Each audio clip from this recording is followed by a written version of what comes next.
at, not even going to look at chat at the moment. It's just people saying hello to each other.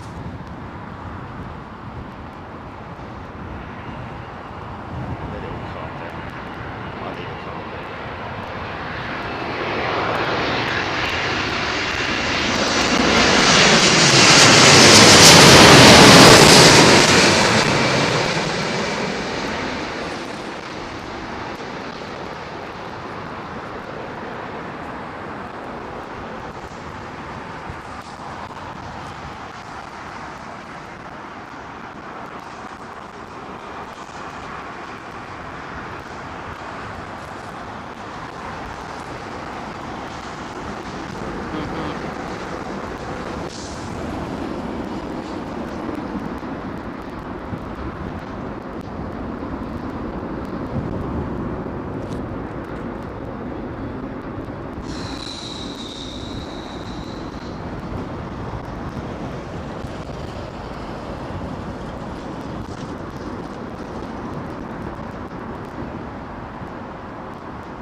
I just see Alan Tomkinson, Thai Airways.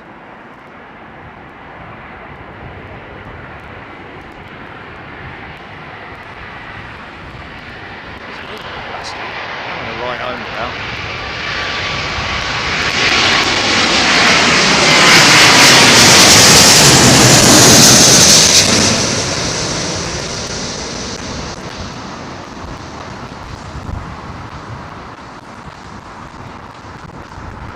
Slight crosswind element. Dip that left wing in.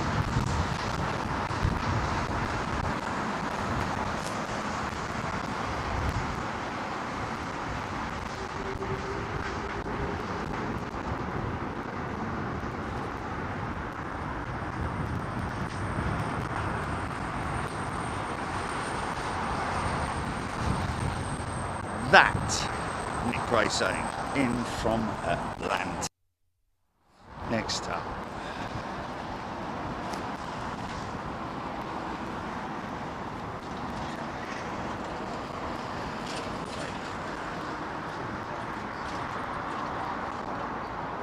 Loading freight, it's just the 777 taxiing out of the bread bin now. Oh, he's just gone out, has he? Oh. Oh. Another one. 238 is in this. Whatever. Philip Barry. Morning, everybody. Good afternoon, good evening, wherever you are in the world. Feast your ears on this.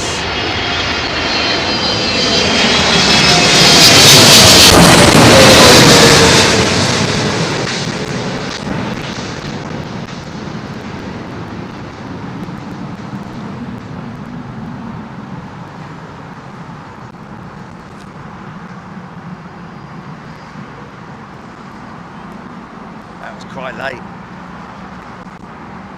Best way I can describe that rumble that I get to the right of me every time one of these not all of them, but a lot of these 777s when they come over the top of me, is like a fighter jet taking off in the distance. The distant rumble of a fighter jet is the best way I can describe it.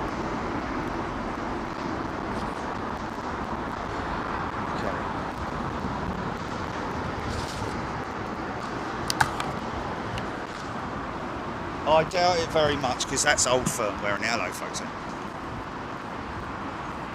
Hey? It's not bad, is it? How you doing? You alright?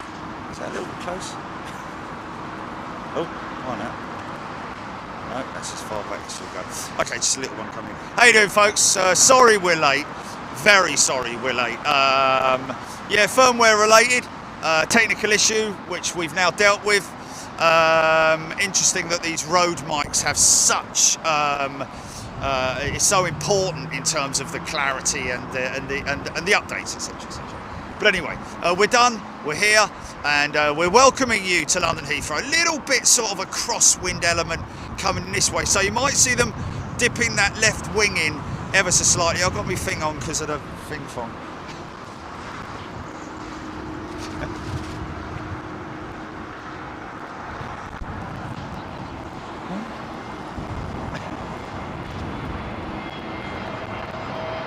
Oh, for God's sake, come on, stop woking it, man.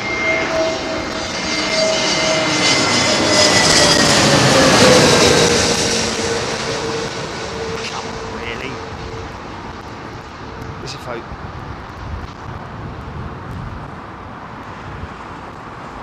Haha, there we go. I tell you what, I think that all these folks down here, yeah, they're not being nasty to horses. I mean, you know, come on, really? They would be to the horses. The horses wouldn't be standing there, would they, man? There's people with kids stroking the horse. It's like, seriously, man? Come on, let's get real. Let's get real. And if they were being nasty to the horses, mate, I'd be off down there like a shot, wouldn't I? You know. Oi! I mean, they might be talking to them like, oh, you're an ugly horse, aren't you? Of course, I can't hear that, can I? Horse is like, oh, don't be arsehole like that. I thought I was quite good looking, actually.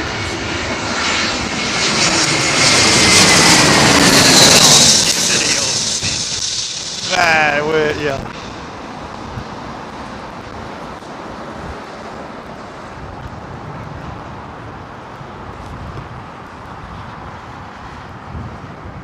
Okay, here we go then.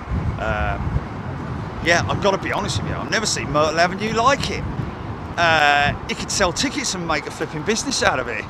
It's insane how much, how many people are down there and out here spilling onto the main drag here. Okay, we're at London Heathrow. We're at London Heathrow. Runway 27 left arrivals.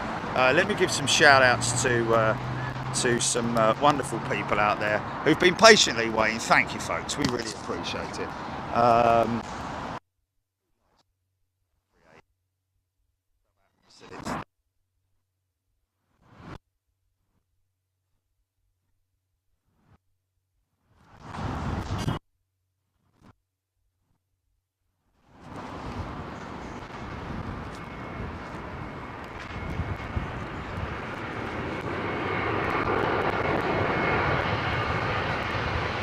Doug Gilmore.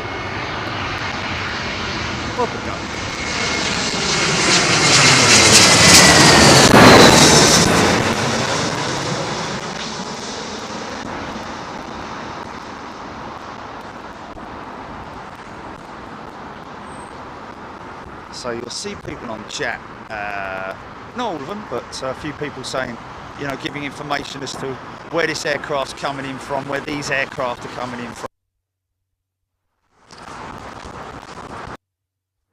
Down here. Oh.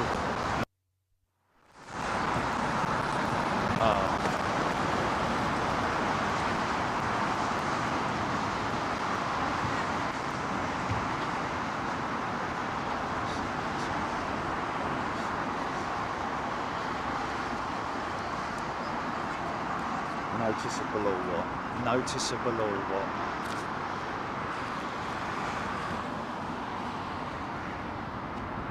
Well, what's just keep an eye on chat, mate.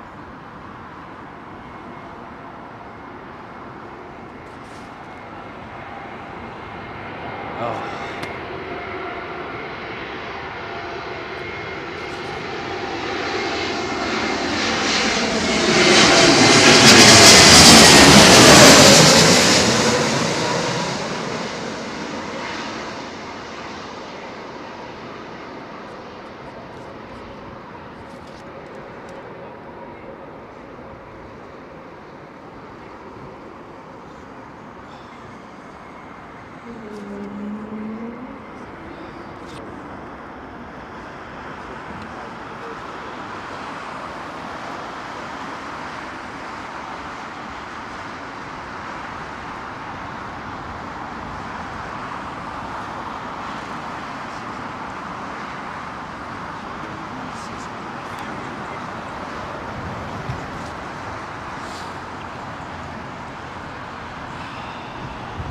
767.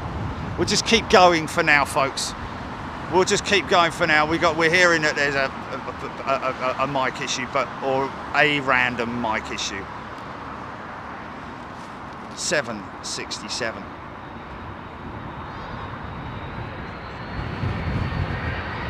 Ranjit, thank you. Might miss it. It's that random, might miss it.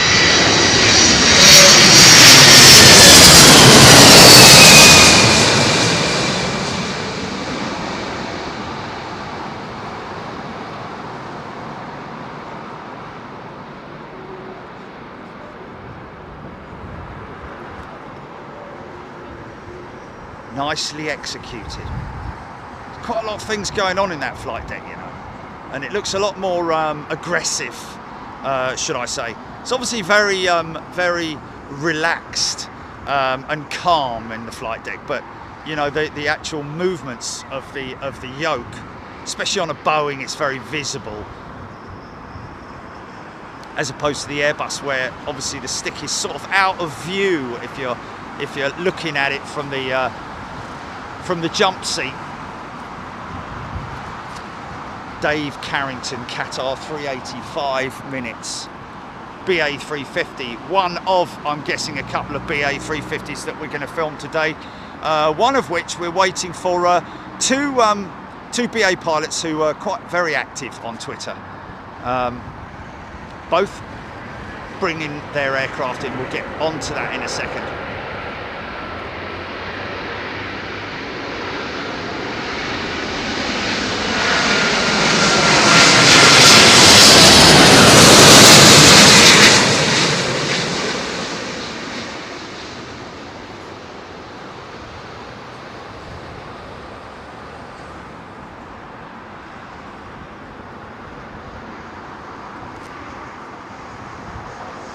See that dip?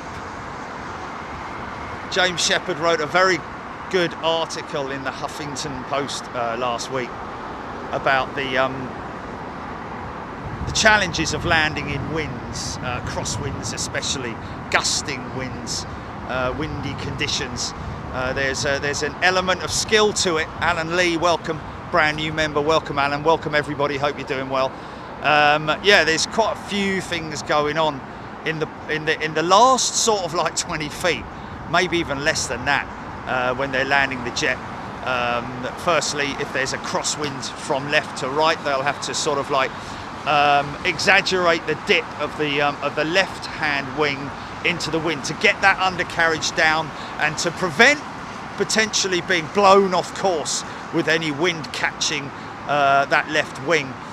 Then at the same time they have to flare the aircraft, bring the nose up to dump all the speed and to get the undercarriage on the ground, and then of course straightening it up with the rudder. All this is still going on with the flight services. Quite a busy time.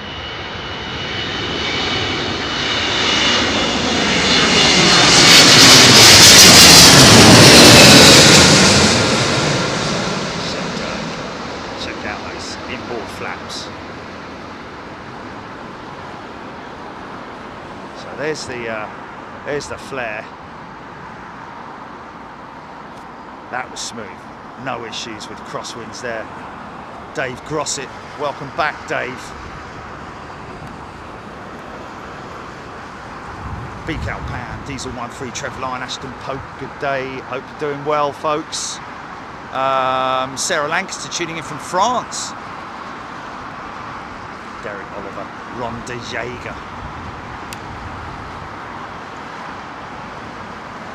Dave Carrington, Magma 747, just flying over Wales, should be flying just to your north. Okay, well, we've got broken skies here, folks, for the time being, and it is broken cloud at around about, well, 15,000 feet, is that maybe? I don't know what the out there seems to be two layers anyway. Is it?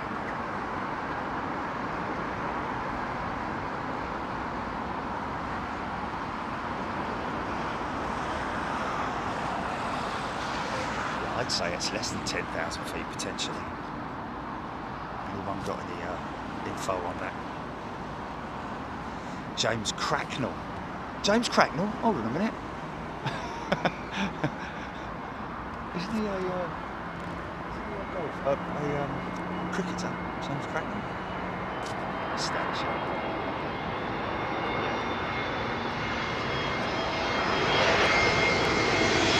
Whiskey Mark. Apologies if I miss anyone's joining or rejoining. Mike Metzger, Foxy Lee, Karen Langley. So that's, the key is, and forgive the pun, but the key is to get it down on the keys, the touchdown zone, the white stripes, and then then there are more staggered zones throughout the runway to give the pilots a visual idea of the length of runway that they have remaining. Although it has to be said that it's one for our friends, anyone up here in Australia.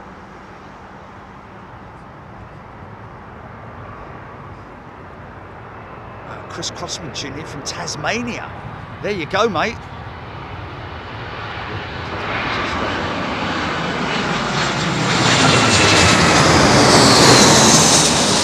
Yeah.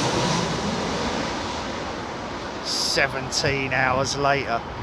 My knees are old, my eyes are bent, my nose is old and drizzled.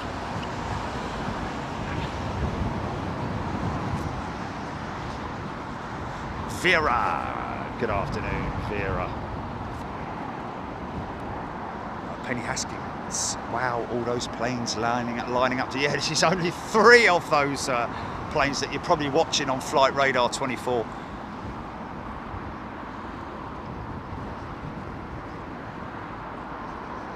Ashton Pope, Jenny Sadler. Lucky Luke, Deborah Davies. Alan Tonkinson, yes, I will get the Thai 777.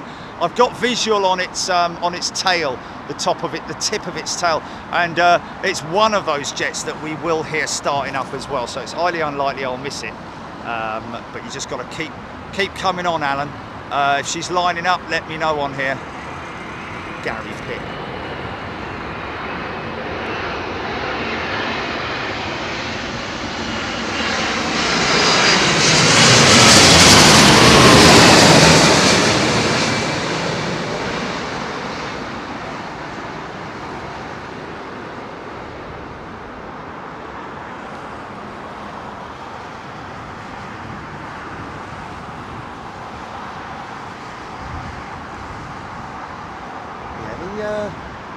Flight crews will be aware from our friends at the ATC that,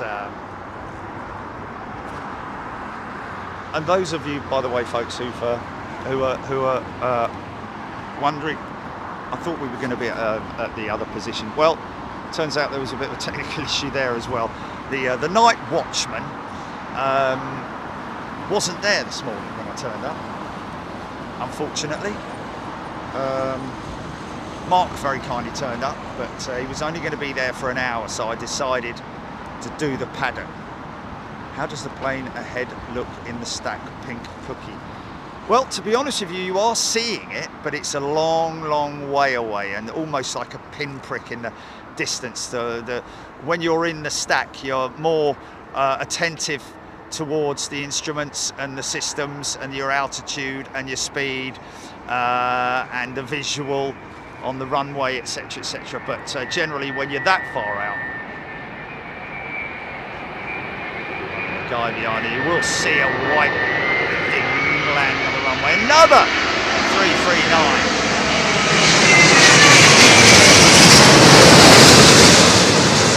Three of Virgin's 339s have landed this morning. Sorry about that. Alright, I'm going to take this water jacket off. But you can see from the from how quickly the smoke disperses across the runway, gives you a fair idea about how much the wind is blowing. Brian Stewart, thank you for that. Right, stand by, let me get this tape off there because it's doing my nutty.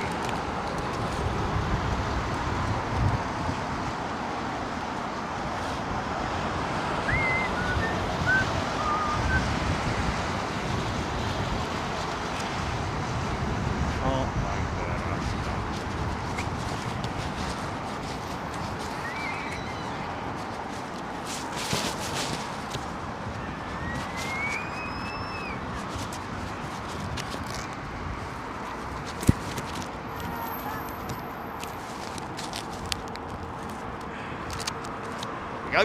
Lovely. Okay, keep an eye out for that Magma 747. Should be just north of me.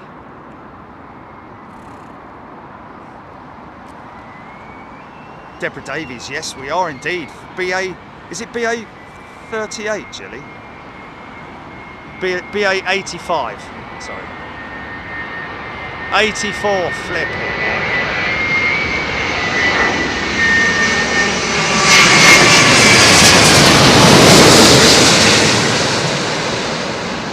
BA 84 is what we're tracking, folks. Flown by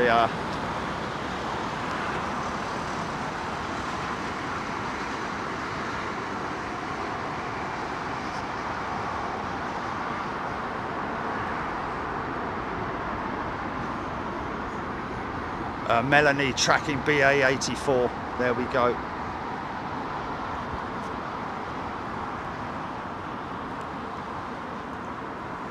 Kelvin Grant, that's late QF1. I thought usually comes in first thing. Was she delayed? Well, we have seen the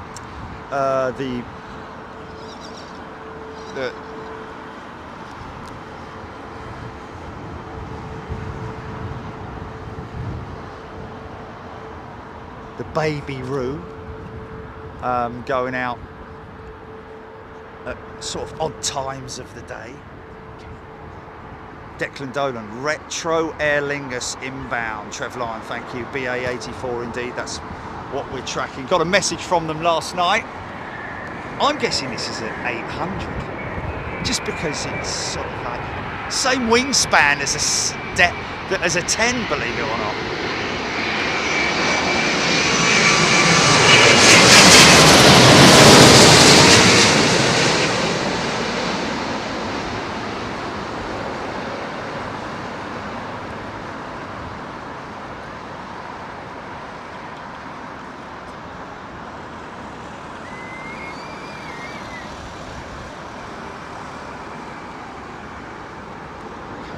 Quickly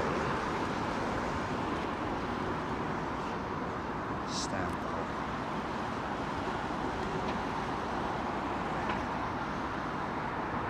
Stand by, folks, stand by. Yeah, but that's an airfield that's hardly ever used anyway. It's hardly ever used anyway.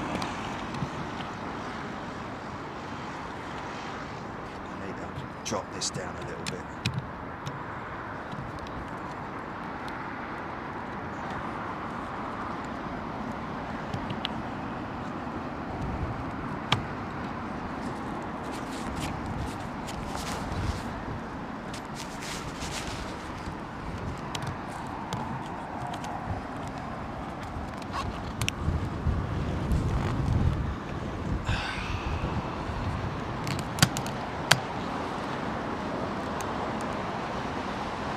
Steve Harrison, BA 84, still over North Sea.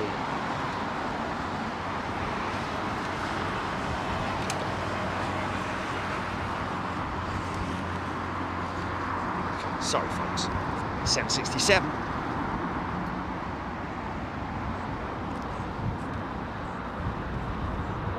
Now a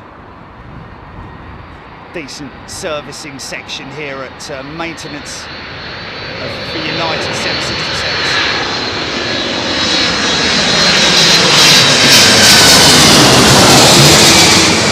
Yeah, by the way, folks, hit that link at the top of the chat if you want to. Every penny counts, literally.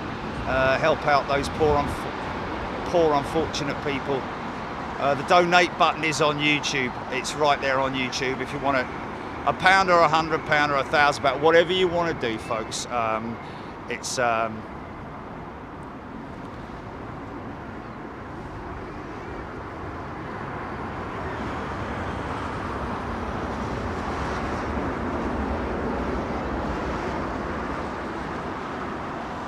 Peter Gourlay, yes, please.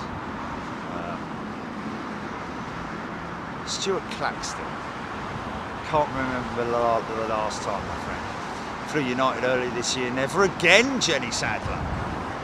Yeah, but Jenny, come on, man. Listen, we all have bad experiences. That could have just as well been any other carrier. It just, well, actually, I say that. I don't know what your issue was on that flight, but you know, I've had good ones and I've had bad ones. Sometimes it is, a lot of the times it's down to, well, no. Sometimes it's down to the cabin crew. Don't like to point fingers and all that kind of thing. It's not fair to do it when there's so many hard-working cabin crew out there.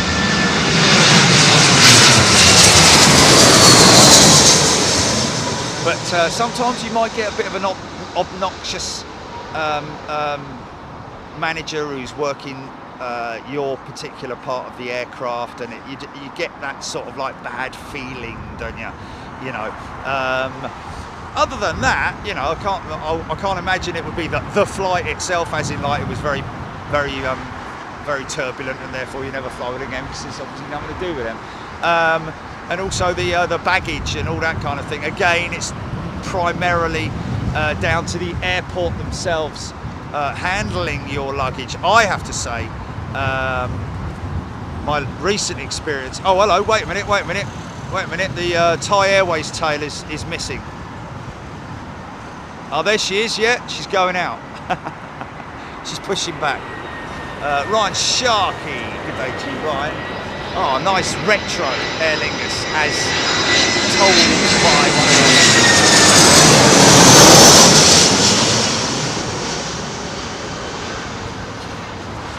was it somebody said the other day you would have seen BAC 111s in that old livery.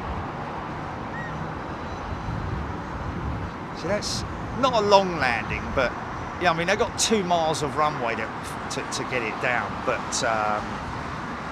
it's still coming up on you pretty fast. 130 knots, anything from 120 to 130 knots.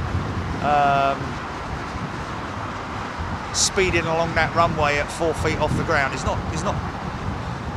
Anonymous donated £5. Thank you very much indeed. Uncle Pat, the Concorde at the Intrepid Museum New York is owned by British Airways and is on loan to the museum. That's interesting, Uncle Pat. So the museum, I'm guessing, would have paid or are paying for the refurb on that jet. Why don't they do it here? Tesla girl.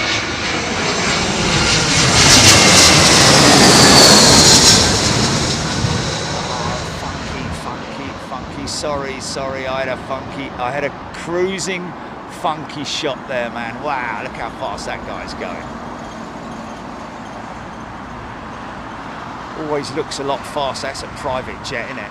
Always looks a lot faster when there's cloud moving at any great speed, especially when it's in the opposite direction.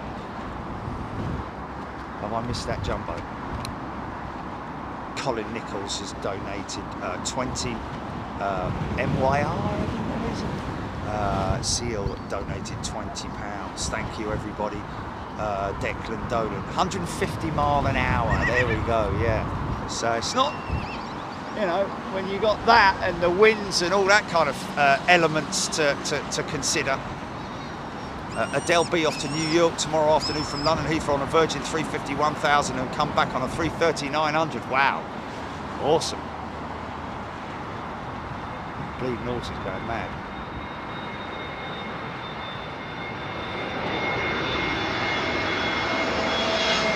Oh.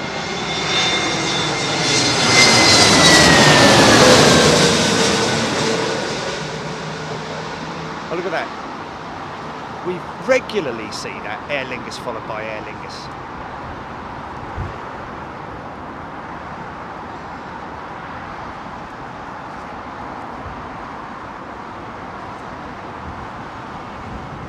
Thai Airways on the move. Got to have eyes in the flipping middle, side, back of my head, literally southeast of me, yeah.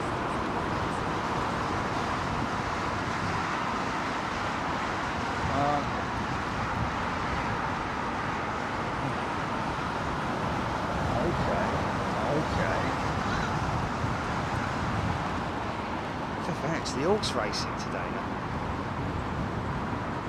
This is going mad.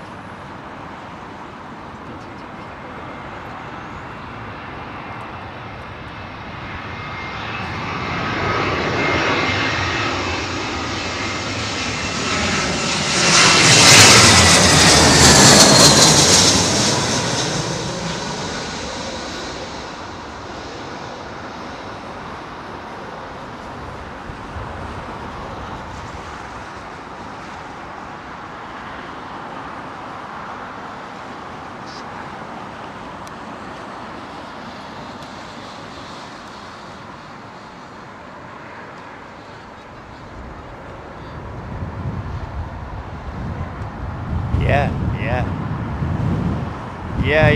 Engine issues with the de-icing units. Well, the de-icing units are there to protect the engines.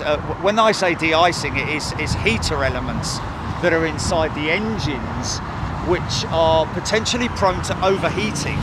Now he's moved.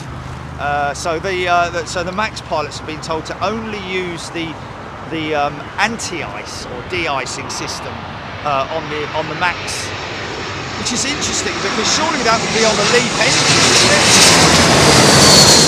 Surely that's applicable to the LEAP engine, not just the MAX aircraft. But apparently they're only able to use it for 1 hour periods and no longer than that. I'll let you read it yourselves, folks, because I don't want to sort of like scare people off from flying, you know. But you know, the pilots will be fully briefed and fully aware of it, I would hope, by the airlines and by Boeing themselves as regards to the you know, the recommendations for running the pack, not the air conditioning units, of course, but the. So I'm not going to see that jumbo. Is it coming towards me? Where's it going?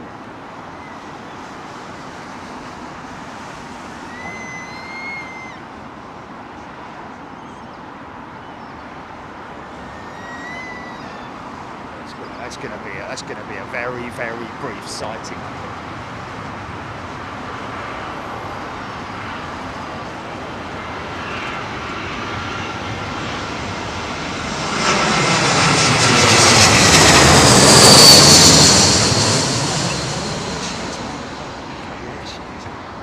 There she blows. She's going to come into shot. We're going to get a very brief shot of her.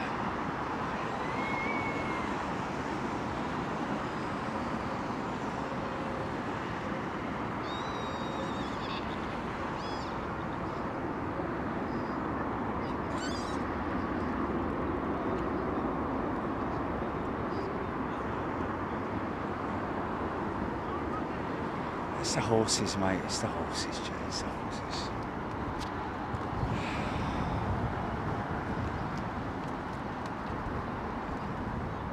Angry pirate. There you go. Got it for you, folks. Only just. Sai Sharan asking about the new Air India livery.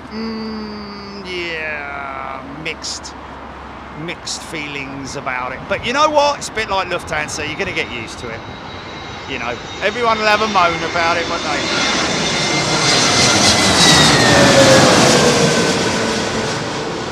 Everyone will have a moan about it and say, oh, don't like that, oh, I wish they had done this, could have done that. I'm just a little disappointed that they didn't retain some of the window design, that whatever it's called, yeah, that. But yeah, a bit of a shame. Apparently they've done it right underneath, but you know, it's a new era, isn't it, for Air India? And I did quite like the old livery, and I still do. And it's very Air India, isn't it? Because of the wow, that's a very low departure, isn't it? That's,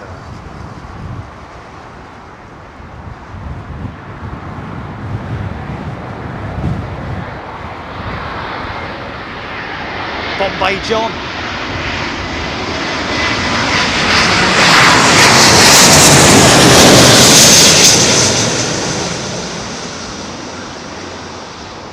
See, now you might see a little kick of rudder just as they touch down to bring the front end straight, or just before they touch down, depends on. It is just very, very, there it is. Can be almost unnoticeable at times. Oh, I just missed a funky shot with a Cathay jet, with that Virgin jet. Another one going over the top, Jimmy, you say. From where to where? Okay, well, you need.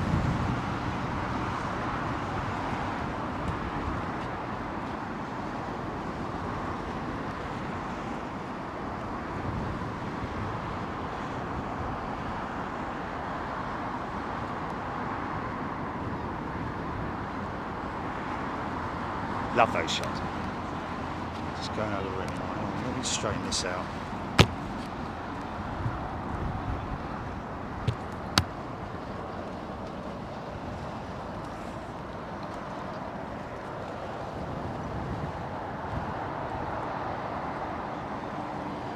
Oh, I got him, I can see him. He's going to be, well, we might get a bit, oh, hello, no, I didn't have him. That was whatever that is.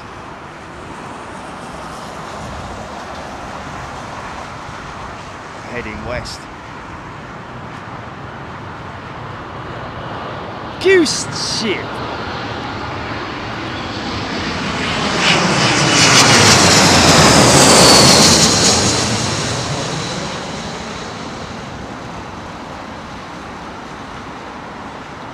Exempt fan, Qatar 380, 5 minutes out. Thank you, Exempt fan, RDUK. Welcome everyone, hope you're doing well. How's your Sunday going? Relaxing?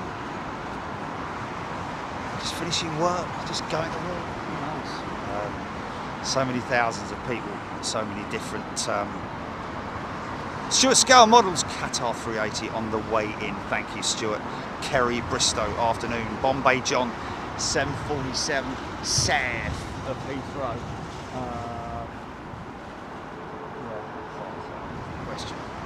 Still got vision. You've still got a track on actually. Oh, that's a. Yeah. No, clouds have obscured it, unfortunately. Right, I'm going to try and get this. I'm sure that this Thai jet is lined up. Kevin Beasley, A380 is doing the loop. Okay.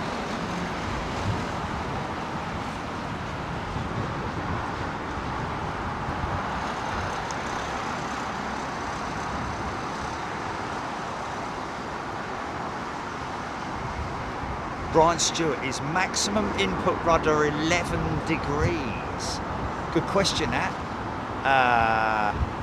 Yeah, hard over rudder. I'm not sure, it depends on the aircraft type, I'm guessing. 11 degrees seems quite a lot, doesn't it? It's not outside yet. Great to watch those.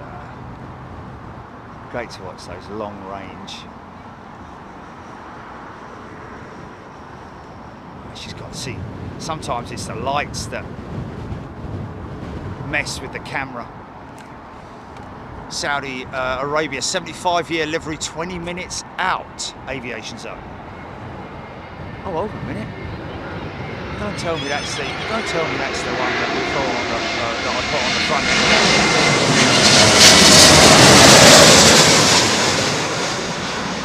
It's not their retro. It's not their retro livery, is it?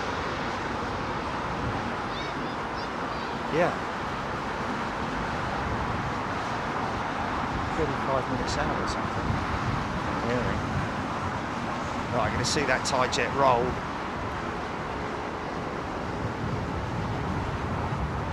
Uh, 004 Aviation. Yeah, as I was just saying, put it this way: if the Air India livery had have been presented to me, I would have probably made changes to it. But hey, you know, they're respecting the Vistara element as well with. So as a result of that, they've put. That's why they've got the aubergine and the gold in there, haven't they? But yeah. Someone also mentioning that apparently it says Air India both sides in, but again, one wonders why they wouldn't have either put additionally Air India in their own text. At the end of it, or on the opposite side. There's a little one going out in front of it, isn't there? Andy Lorian, good afternoon to you. Carl Mason. Krish. Okay, it's growing on me, and I'm starting to like the new livery. Well, we haven't even really seen it yet, have we? Other than any pictures. I said that, you know, once they've converted a load of these jets, and you know, they're let's just get it streamlined.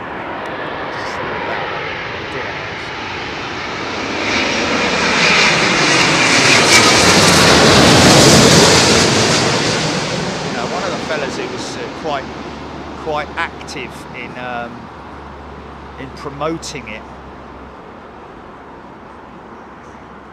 Nice late flare there, nice late save. Looked like he was going to drill it. That doesn't fueling flying to Heathrow well, because their destinations are not. Oh, flipping it. Are we ever going to get this tie jet? Tell you what is nice over there, just up behind the bike sheds there. My favourite Iceland Air livery. Gary Lyon, Tata have taken the livery in a completely different direction. Indeed they have. Yeah, I mean, they've really upped the ante in terms of modernisation, haven't they? Whereas the Air India livery, the tradition, it was a lot more sort of like, you know, their own design, was it? It was almost like it was their own design.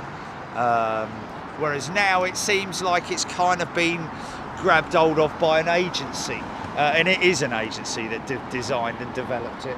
Always a little bit, you know, worrying when you have an agency who maybe haven't got the, you know, just it's a plane.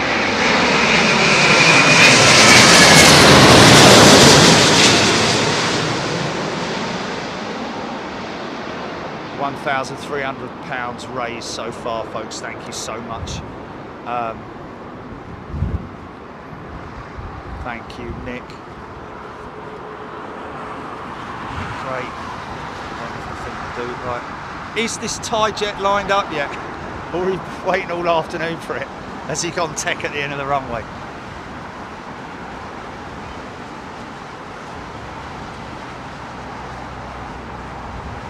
There she goes.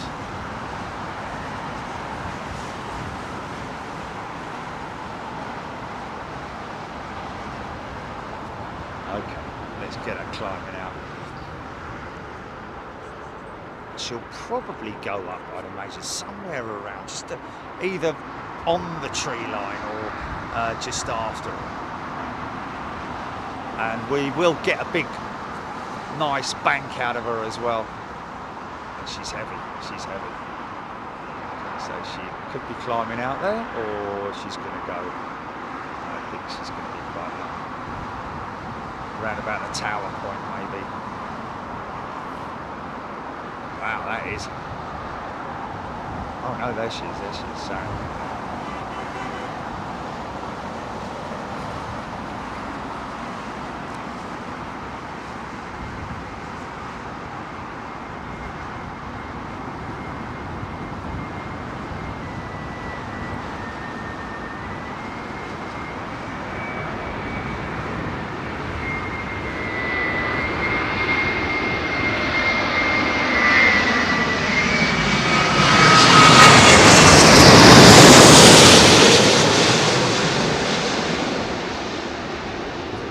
Yeah, what a shot.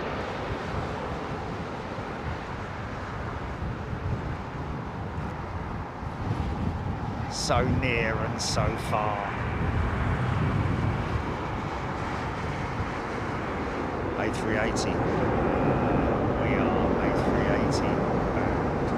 And here we go, folks. Watch that. Hey, while you're here watching, folks, make sure you subscribe to the channel and turn on your notifications as well. Very important that you do. We usually live Wednesdays and Sundays. That's if we're in the country. We do travel quite a lot as well overseas. There's your 380 in the stack right now. We'll see if we can get her. She is geared down and she's configured for landing. Final checks. Catching a little bit of breeze out there. Trev Lyon, thank you. John Grinham, Aidan, M94, good afternoon to you. HGC, River Phillips. River Phillips, can someone tell me what D-E-A-O-G, Diaog, is on Flight Radar 24? Someone going to reply to that. Looking forward to the Egypt Air 777 livery in about 7 minutes, Deborah Davies saying. QR3 is number 2. Wow, look at that, number 2 on Flight Radar. So many of you folks watching it. Don't forget we've got BA84 as well in the on our checklist for Flight Radar 24 today, folks.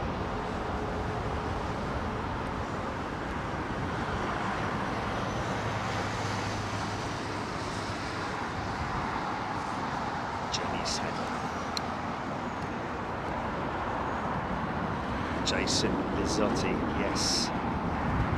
No matter where you look at the A380, in whatever guise, oh, it's a ground vehicle, is it?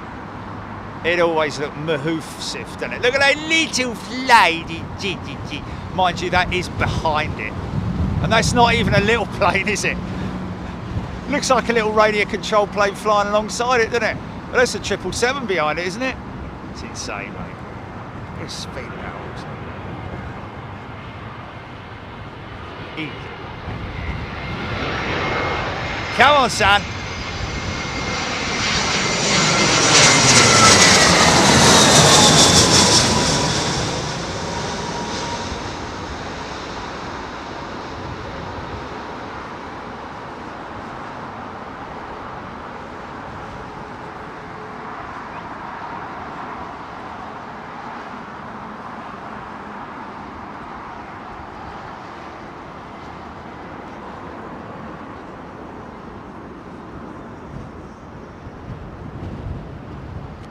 Trev Lyon, not seen the new Air India livery on any air. You won't do, Trev, because the new livery is just literally what they have. Right, here we go.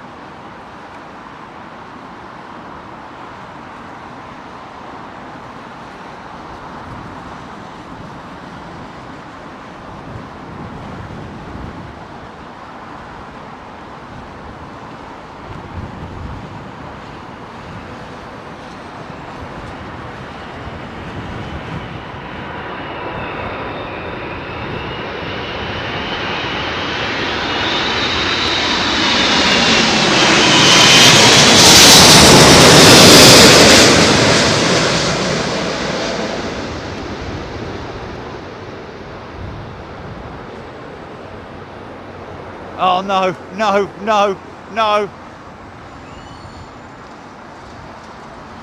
Oh, well timed there. He floated it for about another 20 feet just for us. Thank you, sir. Oh, man, that's quite a long way down the runway, actually.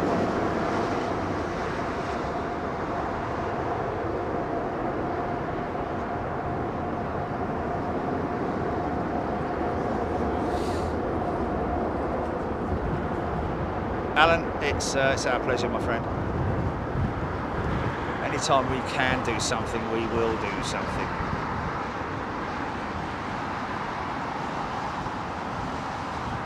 Red UK, RD UK, sorry, not big Q.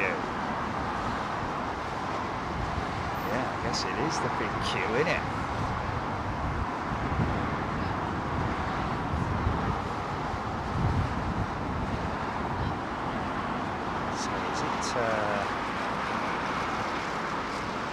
Rich S laid some rubber, scroping, amazing wingspan. Yeah, is it 60 meters? She's longer. She's got a bigger wingspan than she is in length, which is crazy.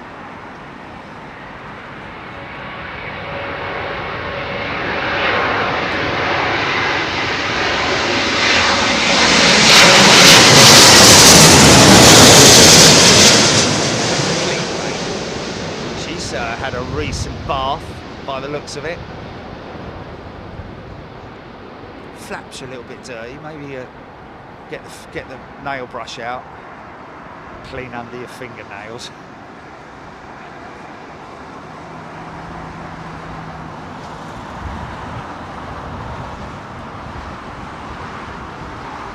Ken Alloway. Ian Morrison, good day to you. Wow, Aiden M94, can't wait to experience the Emirates 380 in 10 days. Well, you will have a good experience, I can assure you. But, you know, people say, you know, I'm flying with that airline, never again, you know, I mean, fair enough, but, you know, like I say, it is, you know, if you've had a bad experience in terms of the airport part of it, you know, in terms of your luggage or something, it's a very sort of like convoluted sort of like area with the whole, you know, experience with your luggage, because once they've checked that luggage through, it's actually not the airline, even though it's ultimately the airline's responsibility, it's actually the airport, isn't it?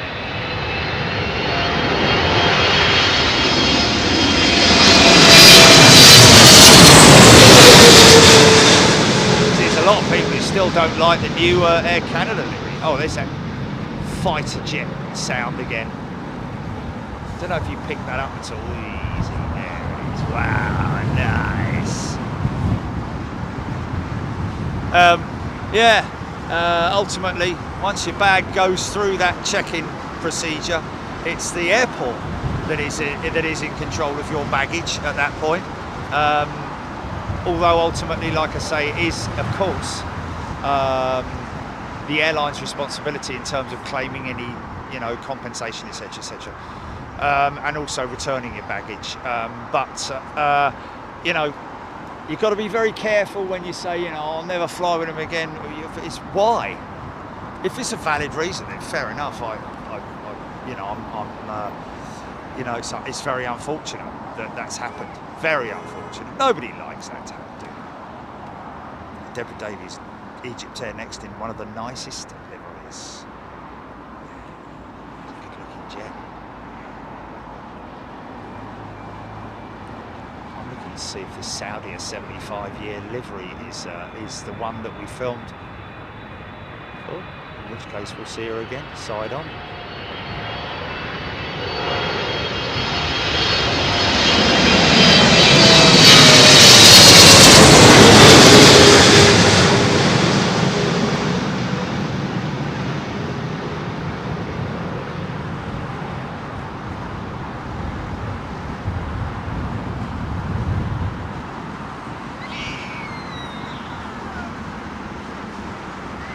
Swing, late swing, a late swing. Nigel Warren, Cathay Pacific 747 due at 3:58. Well,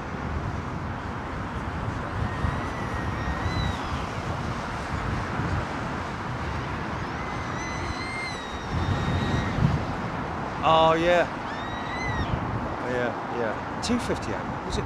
Oh yeah, 3:58. Yeah, sorry. No.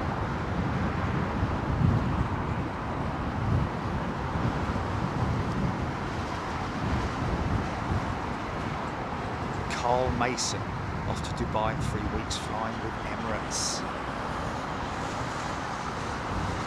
Yeah, fascinating place to visit is Dubai. It is a fascinating place to visit, I have to say.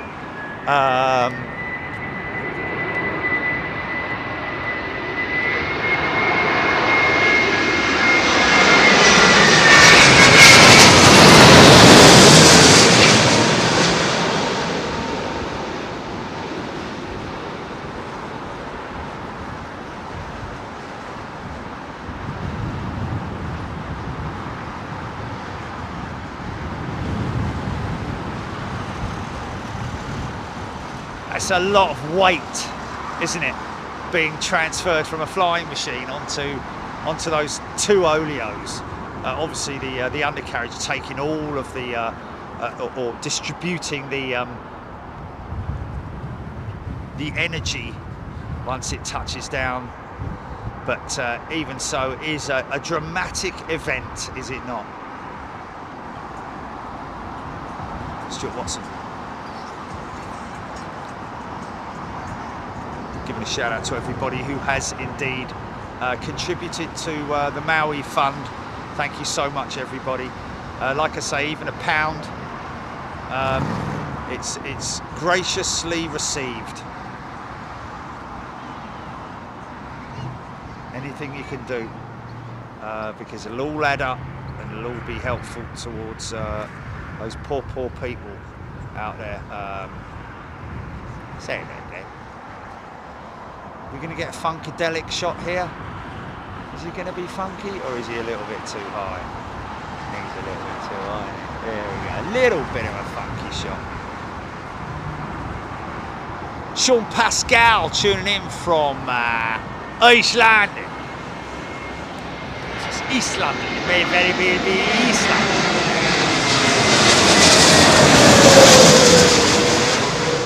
Wonderful East London. Great place to visit if you ever come to London, folks, and you come plane spotting or whatever you're doing. Just try your best if you can to plan a visit into London, especially East London. If you're in any way a history buff. Of course, great museums in West London as well. It's a great place to visit, is London, but you really want to give yourself at least a day so you can go to visit the parks and all the different sort of like regions around London. It's a lovely place. Some people may not agree because they may have had a bad experience in London, but all in all, it's my own turf, innit? Jordan Charlie, find people who moan with low cost airline to be funny. There's a reason why we. Oh yeah, I mean, what can you expect when you get on a low cost airline? Not waiting with hot towels on that one, are they? Maybe a bucket of wet water, cold water.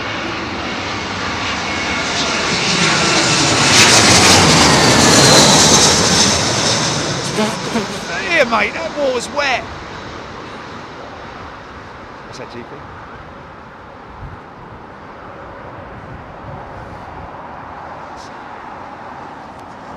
Welcome everybody, 5,900 wonderful people around the world now tuned in.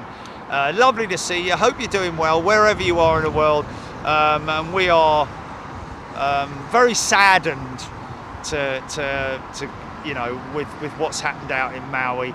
A very unique freak event. Fires which probably would have been controlled if it hadn't been for those terrible you know, the high winds that they experience, it just made the whole experience a lot worse. And of course, wind creates rain. Fire can create wind, can't it? I'll get there in the end. But yeah, firestorm is what it basically can amount to.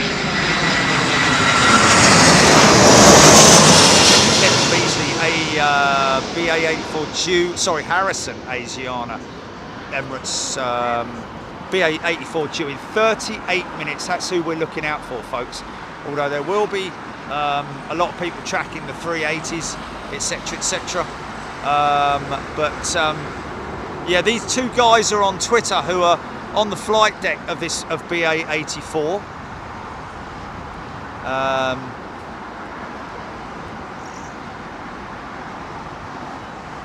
Vanilla Pilot and Hell's Bells will be on the flight deck. Quite active on Twitter. Can I just quickly shout out for these guys in the Maui Humane Society, expecting an inundation of hundreds of animals who have been burned, lost during the evacuation process, and those in need of critical care due to smoke inhalation, etc.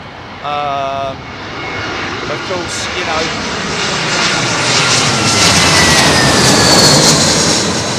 you've got to appreciate that. I'd imagine that all of the specialists are giving up their time for free. If I it's just you know, it just makes perfect sense, doesn't it? You know.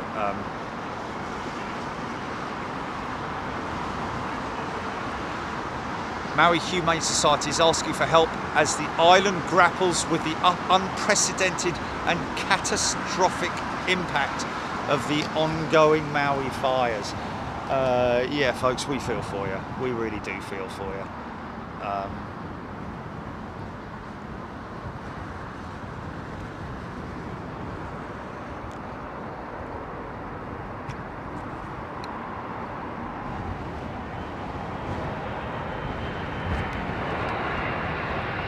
Rory and Roland.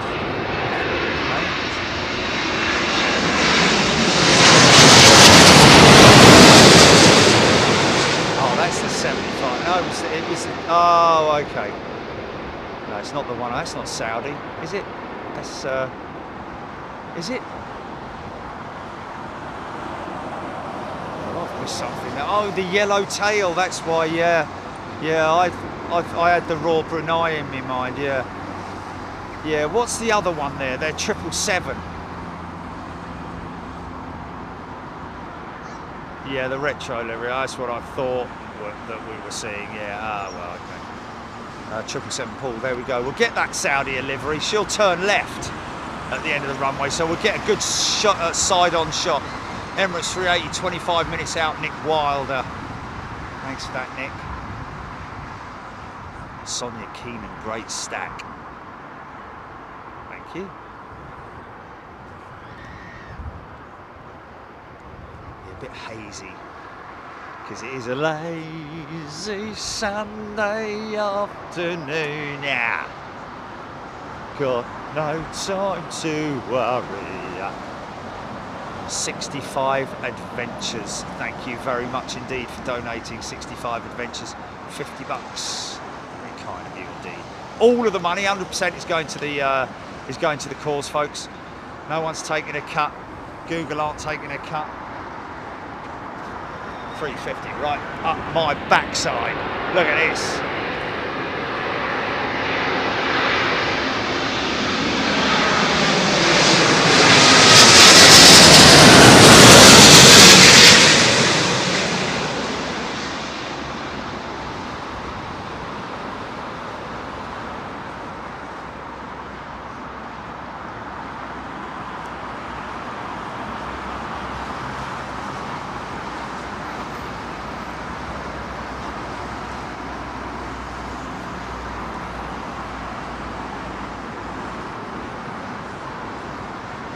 Jordan Charlie, loving my setup right now. Big Jet TV on the big screen. No flips on the iPad. Big Jet TV comment section on the phone. I'm winning aviation for today. Awesome.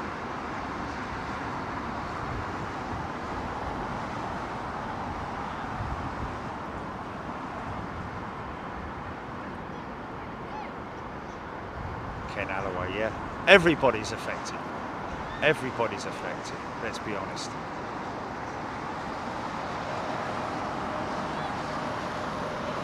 Except for those very lucky few who was quite surprising, really, how little they're just Neil Tucker, thank you, Neil.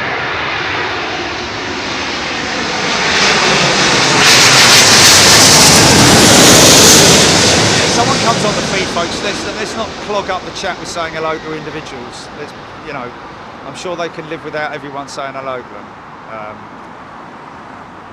Just a collective hello is what we ask for, just so that we can keep the chat nice and open for all our wonderful members, so I can read their comments out and not have to keep scrolling up and down.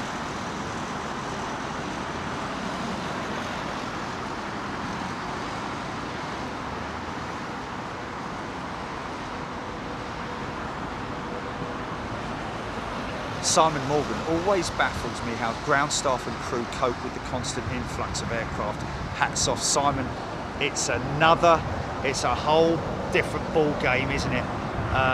You know, the volume of passengers, and each one of those passengers, almost every single one of them, maybe not so much the short haul stuff, but even in the short haul stuff, a bag has to be checked.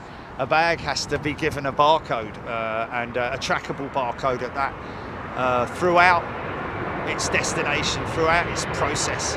Such a IT systems as well.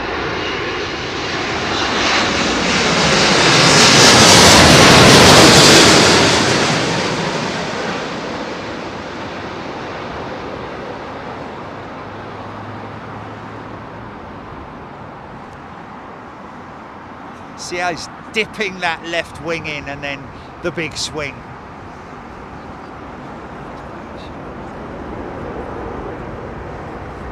Abandoned UK donated a tenner. Thank you, Abandoned UK.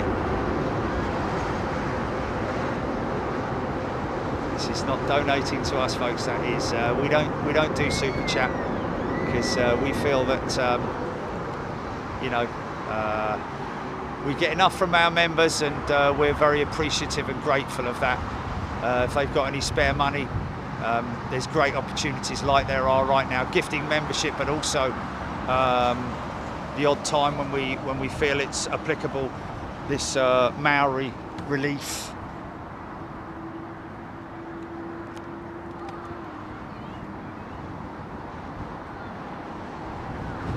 Chris Patches, good afternoon. Always looking up, love the rudder correction on touchdown, yeah. A330. Looks like 900, this is it, 900? No. They must be, is it? It is, yeah, there we go.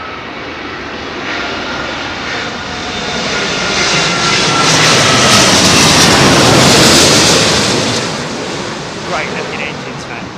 Trent 7000, see the right way through, super bypass, super high bypass engines.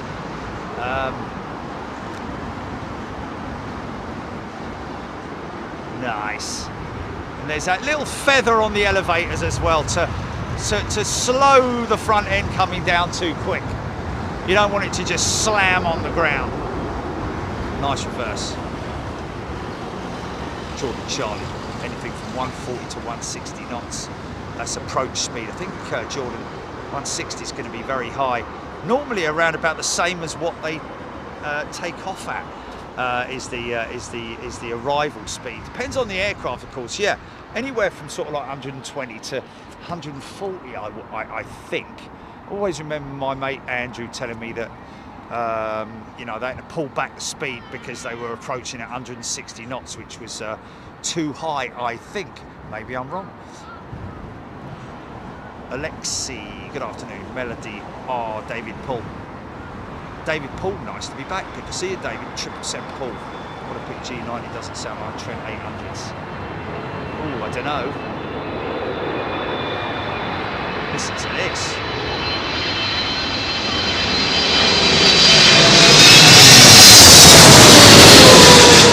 Yeah.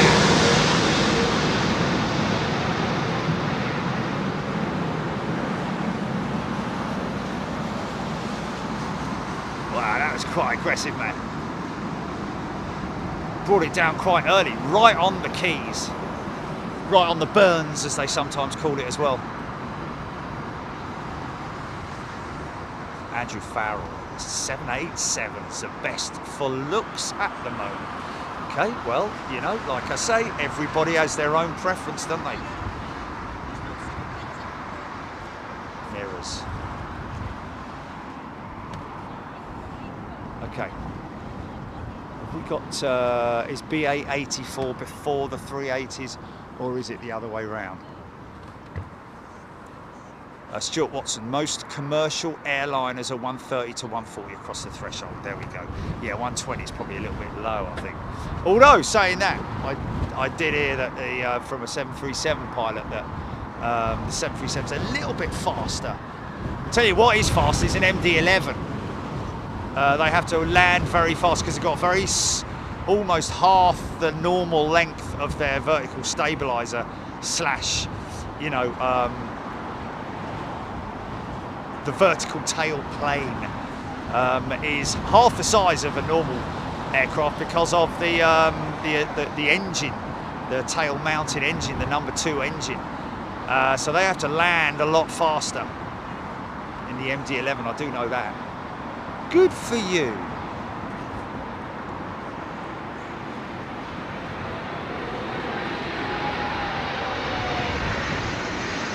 Alex, been a member a year. Thank you, Alex.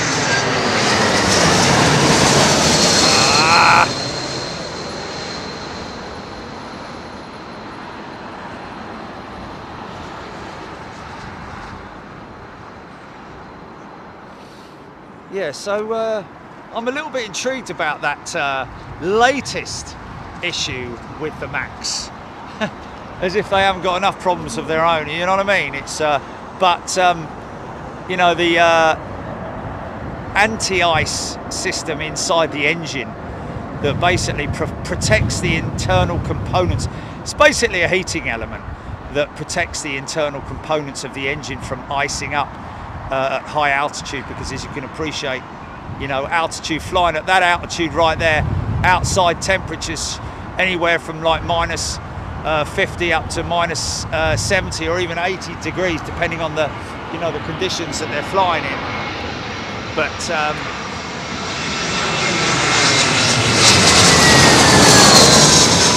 you know, when you're at high altitude and you fly through maybe some very high cirrus cloud, there's good chance there's water droplets which are going to be ingested by the engines, and of course the engines have to displace that water by heating it so that it doesn't cool or freeze inside the engine.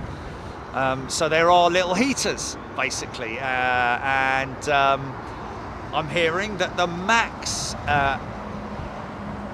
has flagged this problem, but I say the Max again, but it's the LEAP engine.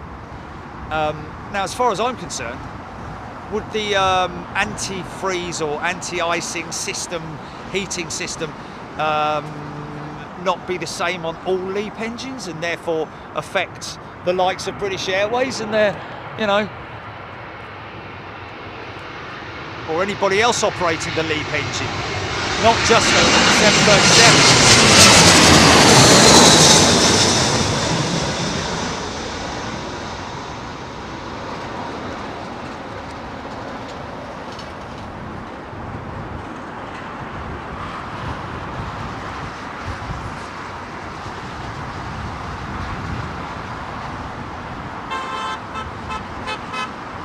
Kragush LFC donated a £5. Thank you very much. A wonderful thing to do. Krugash, thank you. Use of engine anti-ice in certain operating conditions can result in failure of the inlets in a barrel and a substantial cowl damage. Yeah, I didn't want to sort of like go into the whole thing about it because it is quite it's a little bit frightening, you know, in terms of what could potentially happen. People are saying, like, you know, don't sit in the window seat and all that kind of thing. Blind Spots Traveller is a brand new member. Welcome, Blind Spots.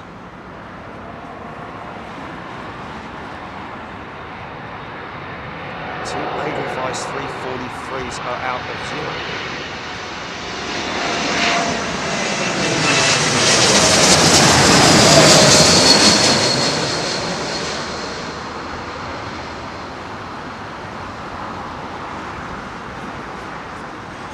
Oh, Leap 1B only on the 737, much smaller fan casing than the 320s. Okay, there we go, thank you. Oh, okay, well then in that case, yeah. Wow, so the Leap 1B, it's a much more, but CFM partner General Electric stresses that the issue centres on the inlet, which is part of the airframe and does not relate to the actual power plant. Okay, the inlet which relates to the, okay, I'm gonna have to, would that be the inlet, would that be the inlet on the pylon? Would that be the pylon inlet?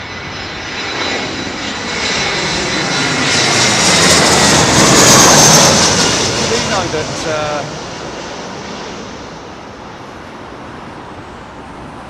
obviously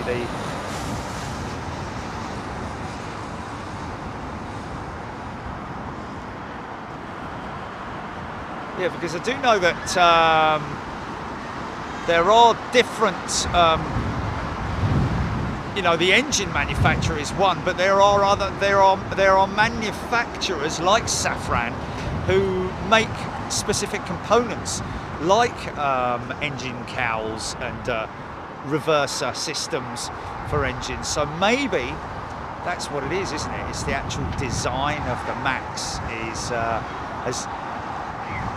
requires a different specification of inlet. I'm guessing that's what it is. And as a result of that,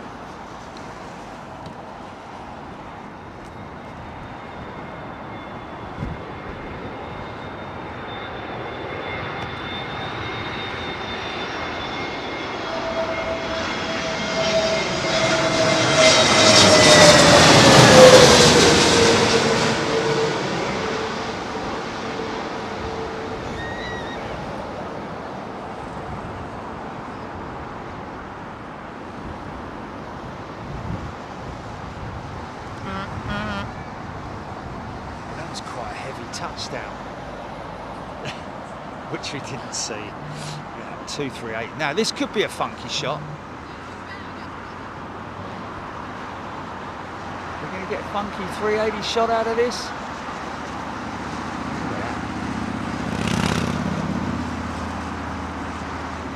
Yeah. Klein donated £5.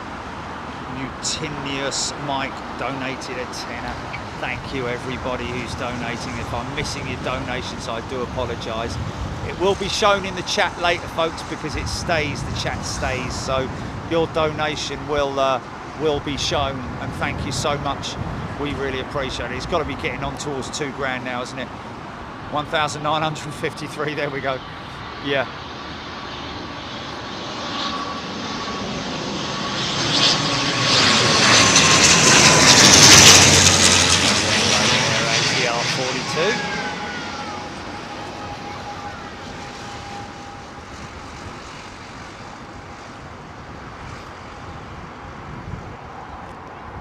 Watch the props change their pitch if we ever get to see it.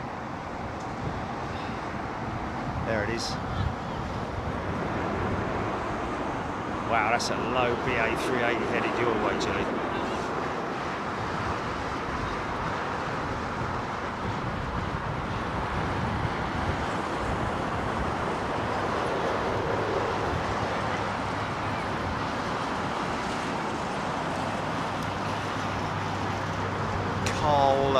Portlock. Good afternoon, Carl. CMS. Yeah, thank you, everybody. Very wonderful. Humanity is a wonderful thing, isn't it? Okay, cleaners going up into that jet now. It's interesting, isn't it? Because that's the sort of thing that's normally done at gate. So this aircraft obviously pulled off stand before she I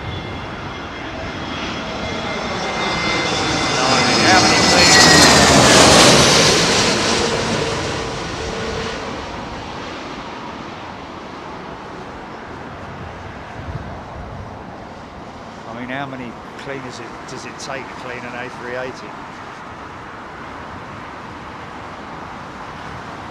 Jordan Charlie. He's had enough already. I know. Okay. More. Yvonne Evans, didn't realise what I was missing until I became a member 2 weeks ago. Loved the show in Anchorage. There you go. That says it all, doesn't it? Yeah, we do travel overseas, folks. We're not just based here in the UK. We do exactly what we say on the tin, looking after our members, giving them something back for their commitment to the channel. Cruise crew.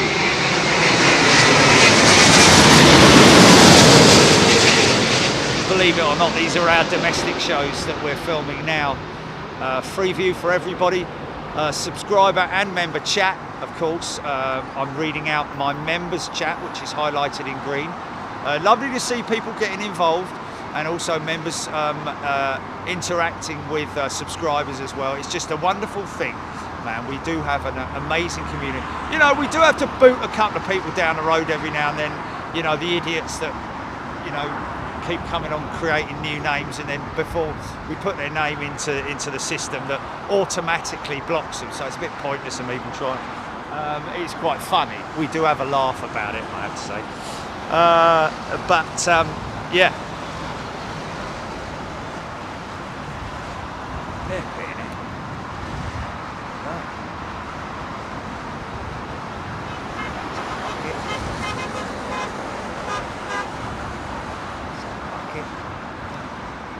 Emirates 9 minutes out, Gary Lyon, thank you. Harry, why is that so low? Harry, sometimes it all does depend on, you know, the amount of traffic in the skies at any one time, the climb rate of the aircraft in terms of its weight, and you know, what it's carrying.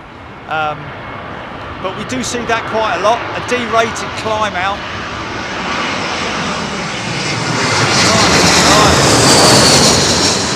Is there a football match going on in there or something?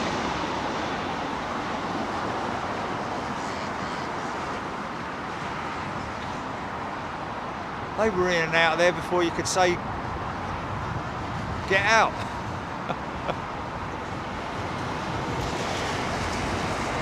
Tony McCall.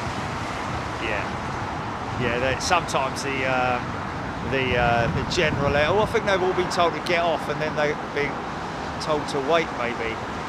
All security cleared, of course, all these people. Can't just oh, hello. Ah, look, everyone's left John to do the work, look. Gillian Sankey. Good day, Gillian. Oh, look, they're going back up again. I think, what is going on here? Stuart Watson, can't tell you how it warms my heart to see this international outpouring of support for the people and pets in Maui. Many thanks from this old Yank to my mates around the globe. Stuart Watson, I think that is all of our sentiments, is it not? Nice! Wow! Big old set of CF6s on her. They're the noises.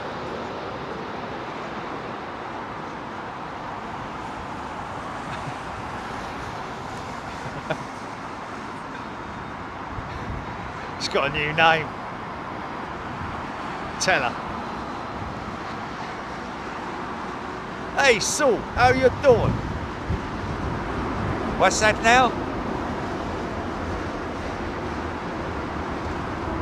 John 45305. Nice set of CF6s on that old 300, 200, A330, 200. Probably only about 6 months old or something. Martin Organ, g'day. Martin, you missed your little Joey going out earlier on, mate. But there you go. It's at the beginning of the show. Tron Vic is a new member. Welcome, Tron. Lots of new members. I think I missed a few. Sorry about that. Susan New, good day to you. Laugh it up. Getting their steps in for the day. Yeah. Big old 777. Look at this big boy.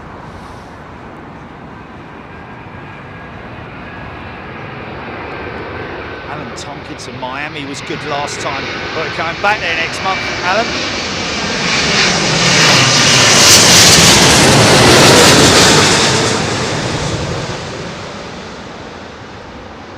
See the low-speed flaperons there, inboard low-speed ailerons. A little bit of the speed brakes coming up as well, just to keep everything in track. Big swing, man! Look at that. You can really see the rudder kick there. Yeah. Claire Bear, BA84, 20 minutes out. Right, folks. Want to get them to number 1 if we could, please.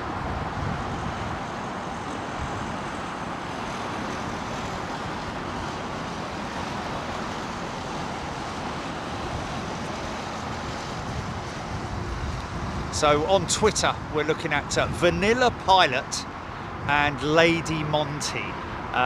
Both pilots operating this A350 from Vancouver. You should be able to see her on flight radar right now, folks. And let's get a track to number 1. Got enough of you watching, so unless you're all watching a helicopter or something like that.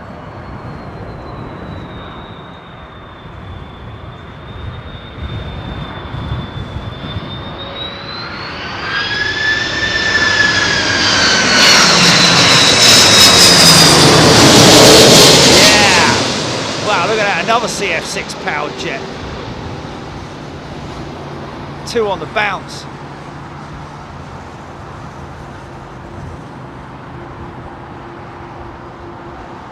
Oh, hello. There we go. Get it down, son. Oh, little bit of oscillation there. Man. Quite late on the front set coming down. Rolled it on the back set for quite a way. Still got them front end up. Wow. Step on those reversers, man.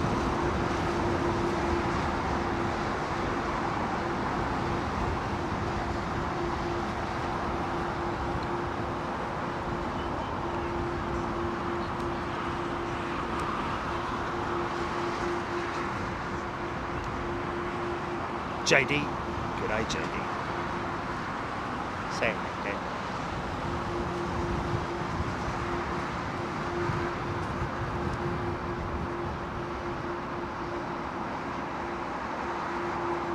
Interesting departure route for that Air India. Normally it's a left turn glide. Listen to those CFs.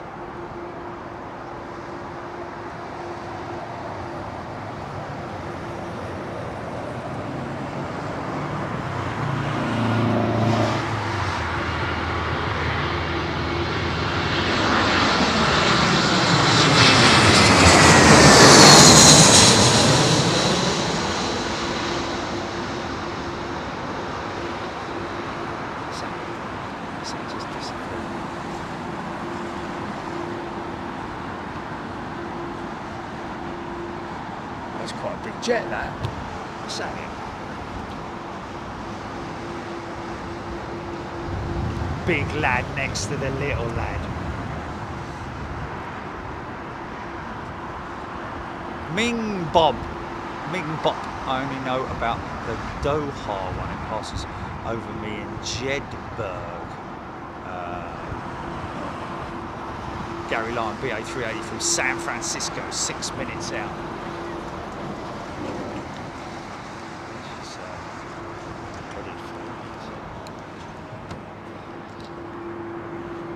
odd sighting, should I say.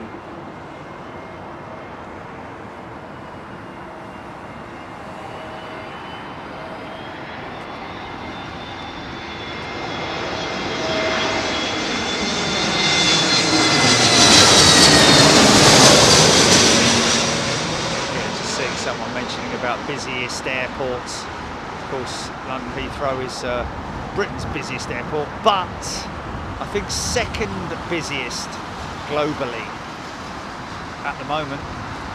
Last time I looked, anyway. Thanks for that, mate.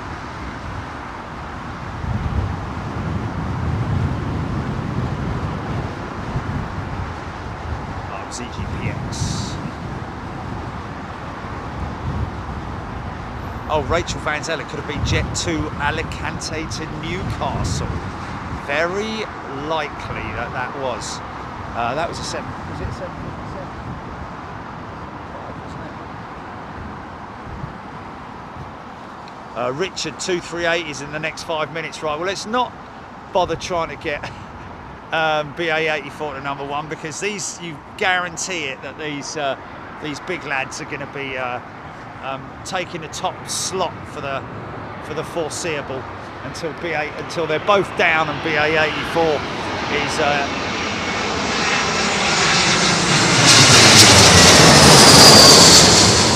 mean, we could potentially get that BA84 to number 1 between the time that she finalises, fully establishes herself on the ILS to actually landing. Henk Buissink had a great day yesterday at the Schiphol Terrace. Henk, am I right that the railings are still there on the terrace, so that you can't go right up against the edge? You are sort of like restricted to being sort of I think about 7 or 8 feet back from the front edge, which is a great shame. Anonymous has donated £5. Thank you, Anonymous. Declan Dolan, 382, double 380s inbound, 100 foot above Jerry, I reckon. Chris, lovely skies today. Squopey saying, Trev Lyon, Emirates 380 from Dubai at ETA 1347. There's one there.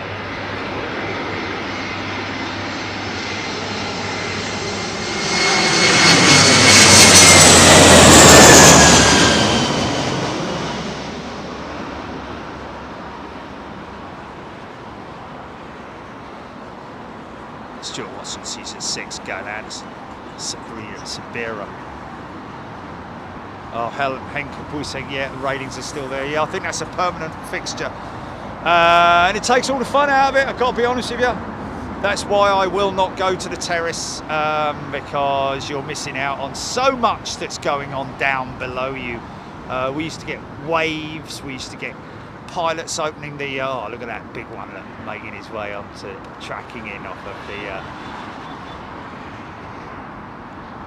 might get a good turn-in shot here, because he's going to turn right any moment now, and there it is, lining up behind that 380.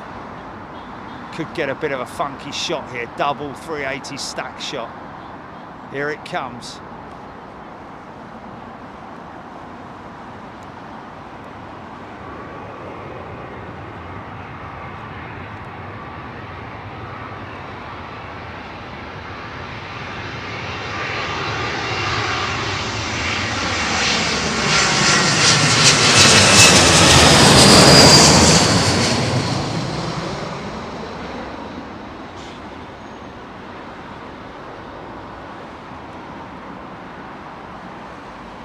Dorset Aviator, now at number 3. Sarah Lancaster. Yeah, we love that. Yeah, bit of artwork for you folks, innit, eh? Can't get much better than that, can you? Much more funky than that.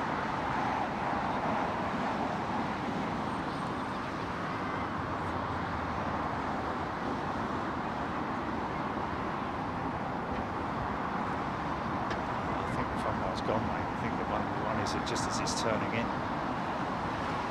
Or just as I pull back? And you see both in the shot. You see the true scale of this thing, man. Listen to the engines, up, down, up, down.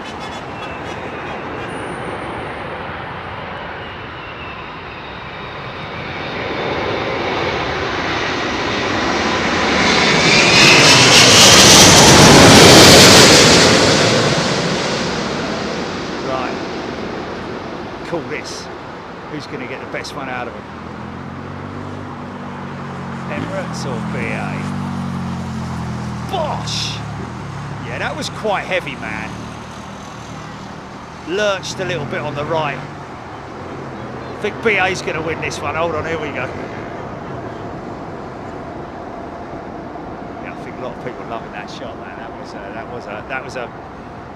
I mean, it's not a once in a lifetime shot. It's not even really a rare shot, to be honest with you, here at Heathrow. But you get the opportunity.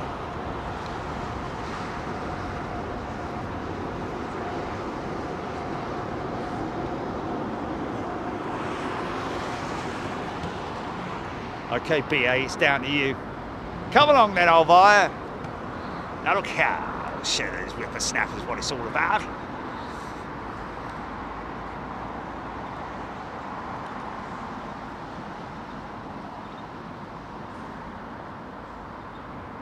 Around about 900 feet now.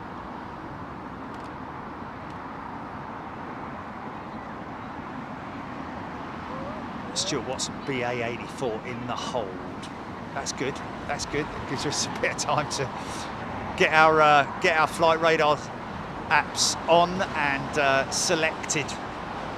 Now in the Bovingdon hold, Nigel. Thank you.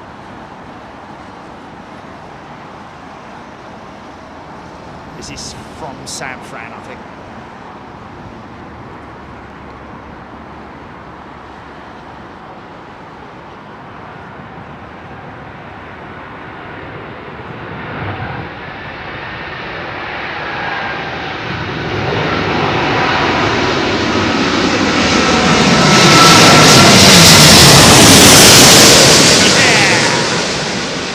Sorts of noises, man. Huffing and puffing. Oh, here we go, here we go. Yeah. You got to give it to the BA boys and girls, haven't you? Yeah, definitely, 100%. Sorry, Emirates, but we beat you today.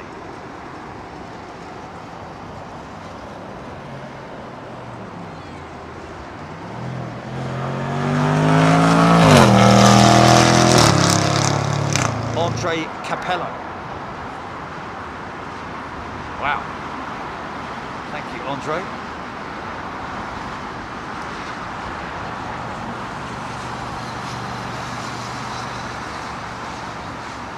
Yeah, greased it. A343 to your south, Declan Dolan saying. Hello.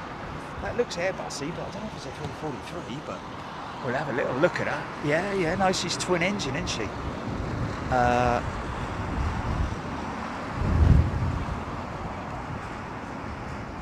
That's a twin engine jet, looks like a 330.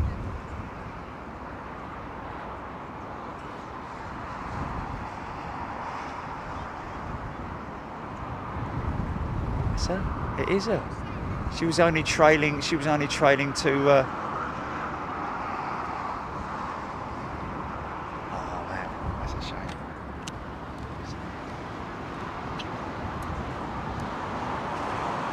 It's Edelweiss, is it? Edelweiss. What's that?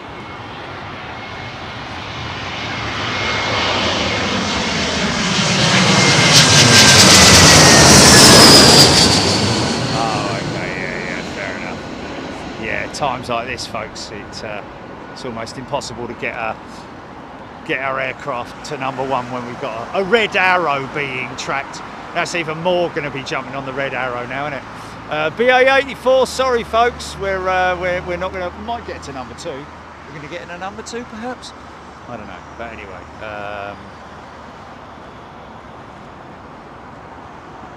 Bob Liddigard, is it? Leelgard, maybe? Welcome to first class, Bob. Good to see you here.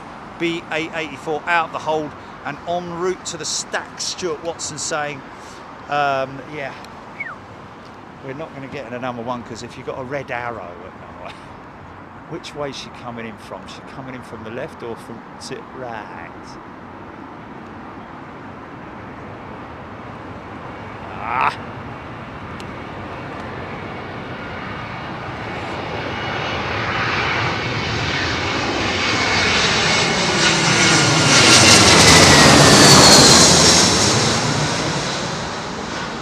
Couple of Twitter handles on flying this BA84 350 jet from Vancouver, folks.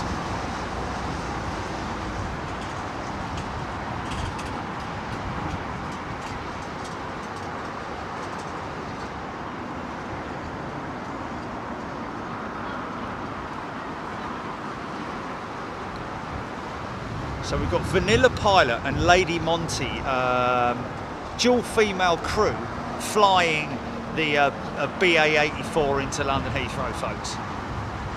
So it would have been nice to get it at number one, but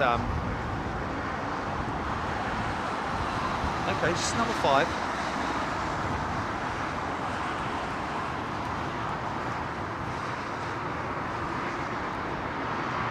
I reckon we can beat those 6,000 people, can't we? Come on, 6,700 people watching. It's number 5, Sarah Lancaster, Daz Lancaster. 5 with a bullet. John Grinham.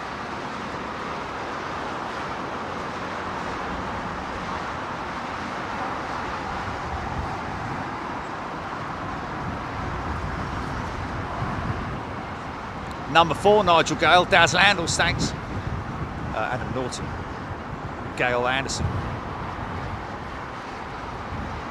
Stuart Watson, number 3, may be doable. Daffyd Diesel, thank you. Simon Squopey.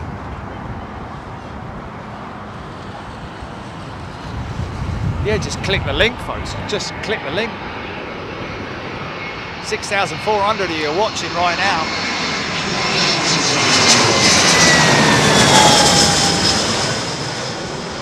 All you have to do is open up your flight radar app, select the aircraft that we're talking about. BA84, BA84, put that in your search bar at the top, and then it'll give you the option to show on map, and then just click on it. Unless you know what you're looking for. If you know what you're looking for, then you'll be able to see her.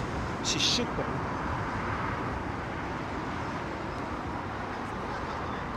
Come on, I'm sure the Red Arrow jet can live without being. Oh, Mr. Funky shot there, man. And he's in the turn. Look at that. It's actually turning. See the turn? Wow, yeah, that is a turn.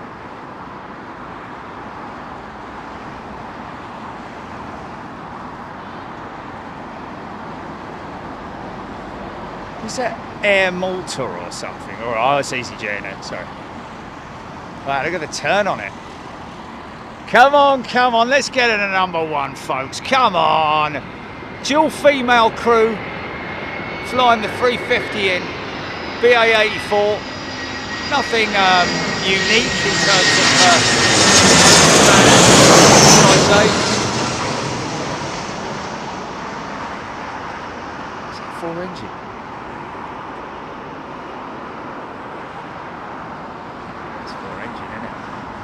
Come on, she's number 1, here she comes.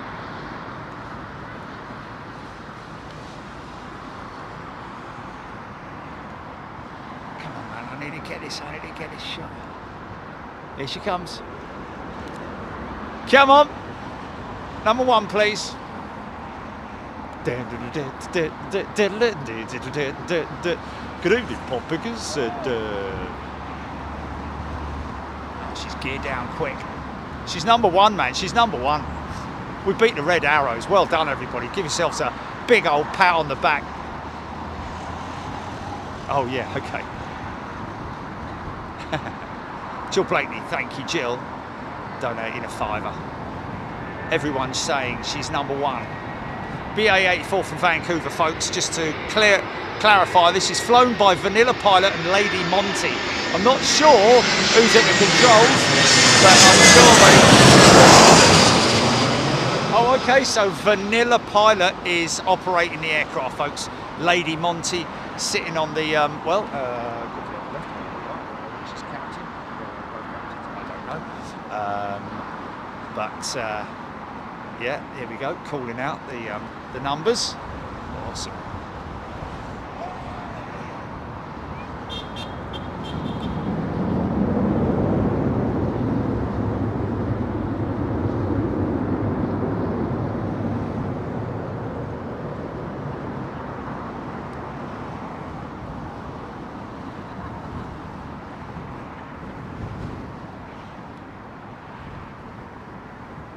Angela Davies, watching on my lunch break in the staff canteen with the sound off, the subtitles are making me giggle. She'll be reading that now coming off. Sarah Lancaster, will they be able to wave? Yeah, probably open the window, I'd imagine. Hello!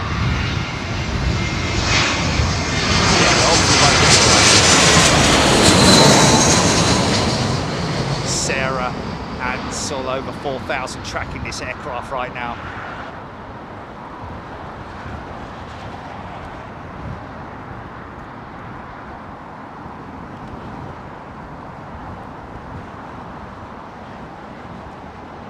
Suited and booted with a couple of XWB engines. 350, 1,000, all 1,000 variants of the A350 in BA's fleet. Sure which number this is, but looks very smart, I'd say, in her BA livery. Does the A350, especially with that special anti-glare cockpit paint. Here we go.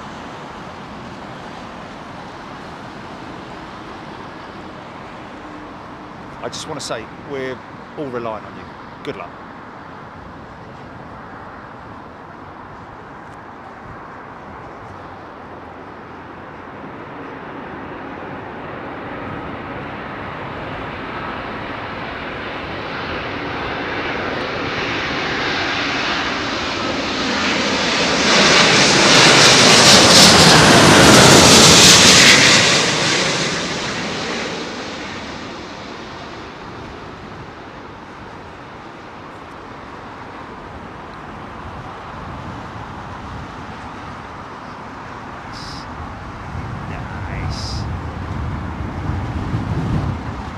Decel. NFP calling out Decel. Yeah, nice.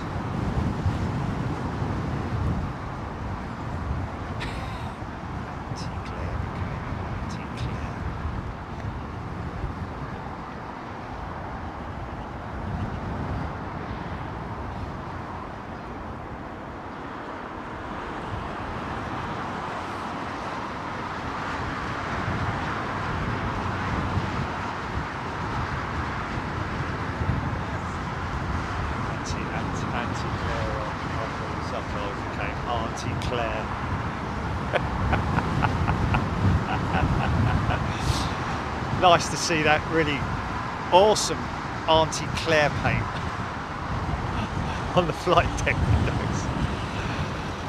Well done, guys. Thank you so much. It's an absolute pleasure catching you and also getting you to number one as well. Thoroughly. Right, you can all watch the Red Arrows now. Go on, sort of.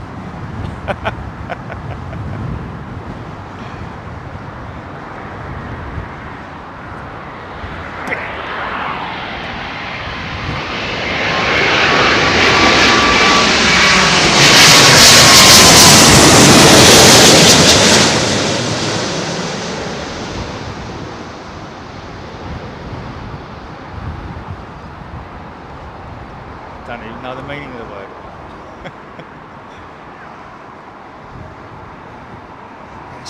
Still quite a, in all honesty, still quite a hefty crosswind element they're dealing with at the moment. And we're seeing that with some of the touchdowns with the dipping of the wing.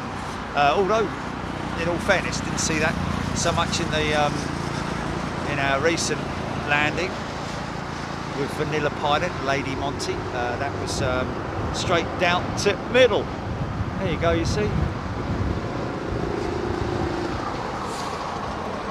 Foxy B off to the locals lane.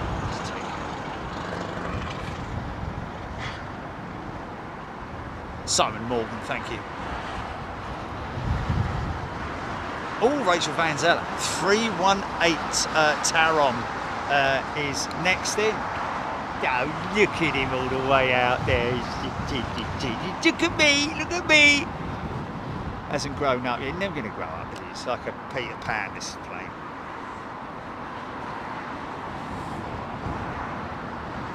GPX, I've got a soft spot for a BAE full flight number. It was my last flight in a 747 back in 2019. Wow, EGPX, miles high, $1 bill.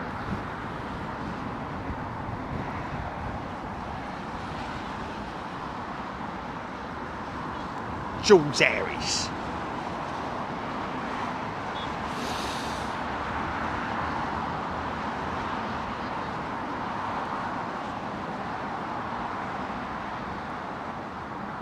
Aviation in 4K, good afternoon.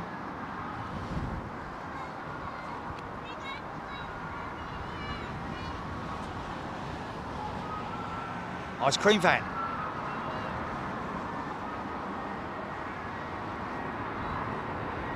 He's going to do a roaring trade down at flipping Myrtle Avenue, I'll tell you. He'll sell out, wouldn't he? 40,000 Vimmies.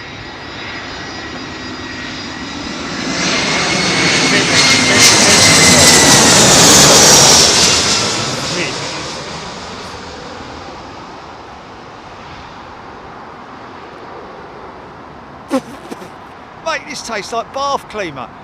Well, that's what you wanted, Vimmy, wasn't it? It's a bit gritty. Oh, right, I'll have it. Vim. That'll wreck your flipping bath for flipping strokes.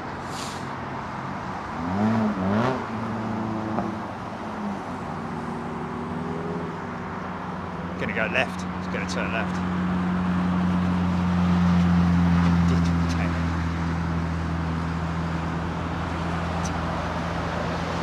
Jill Blakeney.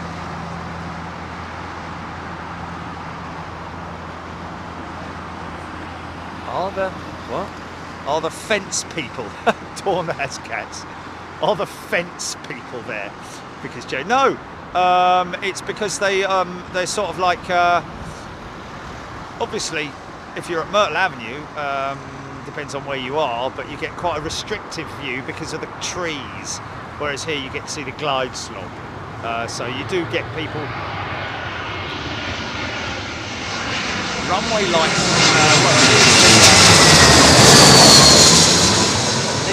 The approach lights. These ones here have been activated, probably because of the. I wouldn't say visibility, but you would put it down to that, wouldn't you?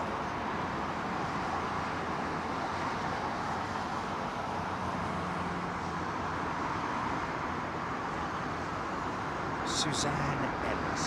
Thank you, Suzanne. Stephen Luscombe. Don't like her, sorry.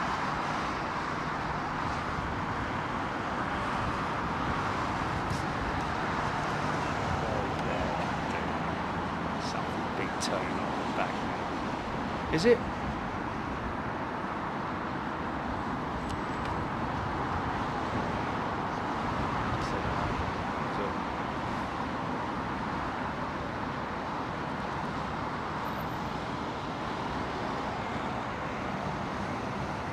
Avro Arrow, back from his airport run.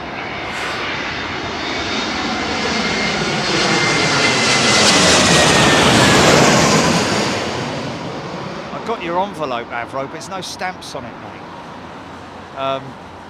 I know it sounds a bit petty, but you know, you've got to put. If you want a sticker, there's no problem at all. But you've got to put postage on your envelope. The best thing to do is go down a post office and could have bought one by now. The amount of money it's costing to send a flipping envelope over. But yeah, I mean, the only time I ever go to the post office is when I go past it on my way back to returning an Amazon product or something. So my time ever, I never go into town in post office or anything like that. So if you're prepared to wait, then you'll have to wait until next time I have an Amazon return. But I've got your envelope, it's in the van, and you know, please don't, you know, you've got to put postage on it, otherwise I'd spend half my life down a flipping post office, wouldn't I? Self-addressed envelope, sticker goes in, seal it up, send it out of the post box at the end of the road. Simple as that. Yeah, can't say any more about that. So, got some slightly precarious looking clouds on the horizon.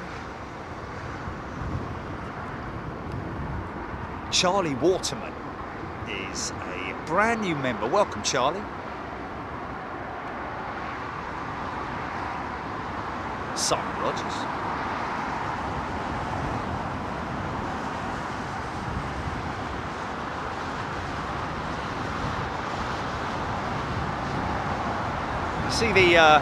See how the rudder is cranked over to the right there, folks. That's because the hydraulic systems and actuators are actually empty of fluids, and therefore pressure. There's zero pressure in there. Well, there may be a slight, tiny amount of pressure in there, but just to allow the rudder to move freely and not to resist any high winds. You find that happens quite a lot on airfields.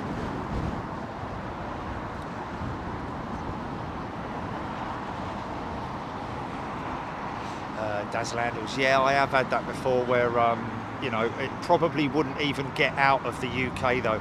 If you're posting inside the UK and you don't put any postage on it, yes, there's a chance that it might reach its destination with a note from the postman saying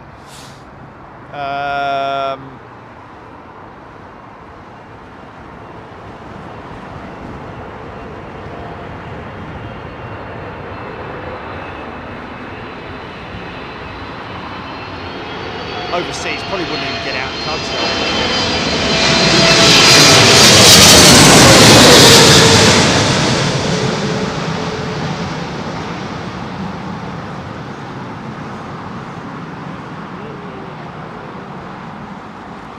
Nice! Wow, look at that! Yeah, that was pretty cool, man. $1 bill. Uncle Bart's funeral, he left me his Cessna T206H. In 3 weeks, I'll be having my first lessons learning to fly it. Blimey, $1 bill, lucky you. Sorry to hear about your uncle's passing, of course. But what a lovely thing to do, to leave that aircraft for you. And you know, you're using it to its fullest, as it should be used, and that is to fly it. You haven't just gone out there and flogged it, have you? Good stuff, man. Who knows, $1 bill, we may one day catch you on a long haul trip flying into London Heathrow. First lesson. Obviously the most important thing is to make sure that it's fully up to date in terms of its maintenance and all those kinds of things.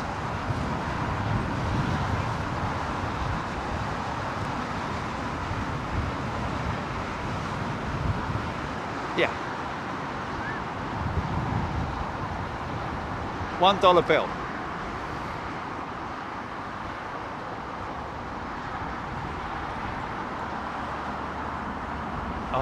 Okay.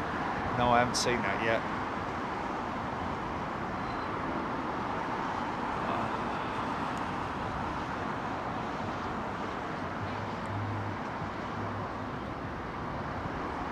Right. Yes, they had all the clobber on and all that. Yeah.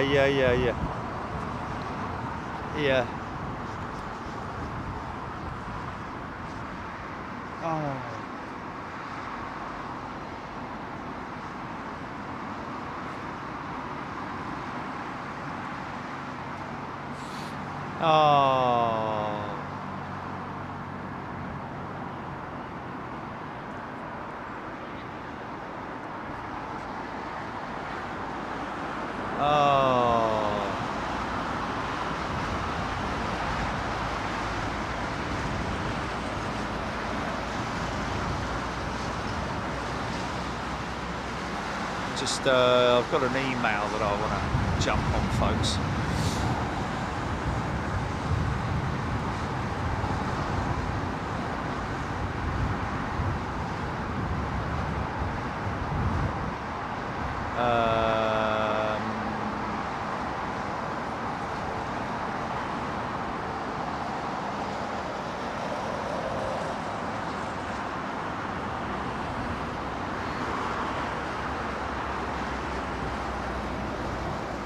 Seeing anything? So you say you sent it to me. You say you sent it. Really?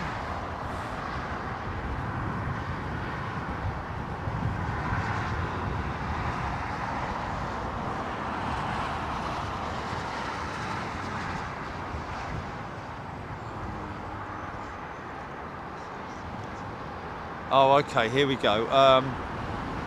Can I just give a shout out? Oh, there she is. She was a lovely lady. Douglas Butcher.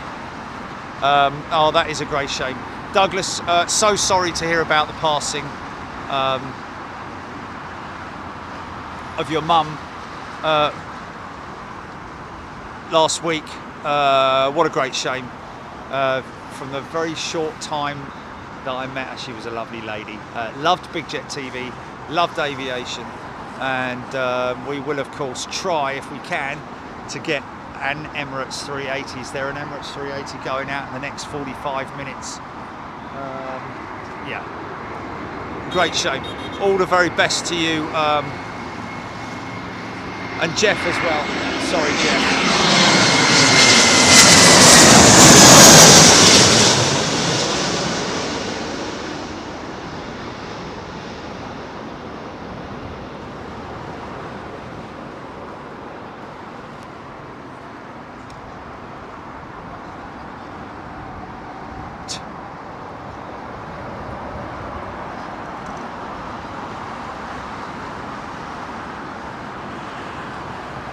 Yeah, interesting. 3 Hawaii fleets impacted by the FAA 737 MAX 80 notice. We talked about it, and it's an interesting subject, and it is, from what I'm hearing from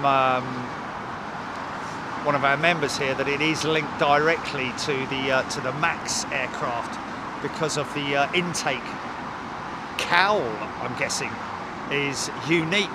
It is as well, isn't it? Because it is still flat, the intake cowl. Does that mean that potentially, because it's not full circle like the AIRBUS LEAP engine, you'll see what I'm talking about if you look at a 737 MAX or any 737 head on, the lower portion of the engine cowl is flat. Obviously not the bottom of the fan casing, but the front intake cowl is flat, or designed that way with a cross section taken out of it, purely because it is so low to the ground. Blimey, right? Is anything coming in? So low to the ground that it has to have clearance. However, when you look at the LEAP engine on the AIRBUS, it is a perfectly round engine cowl, and as a result of that, would maybe that lack of intake air but that would affect the engine's performance as well, wouldn't it? Well.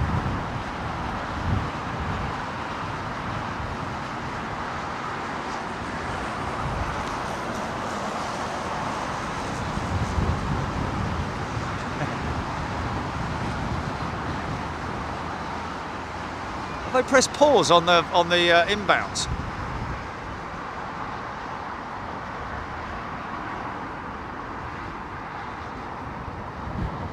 Stephen Lusk, Poppet, TCB, Stuart Watson, Andy Fishlock, Jerry, you staying for the switch over at 3 PM or are you going to a different location?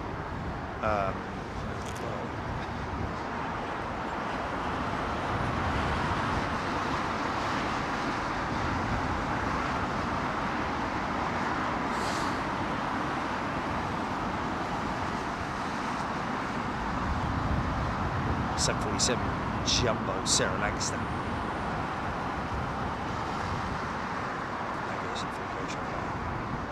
ES, EGPX, first BA 747 is a good one. First 747 flight was on Pan Am. Wow, brilliant. Lord Petrolhead. A 100 or a 200 ESA.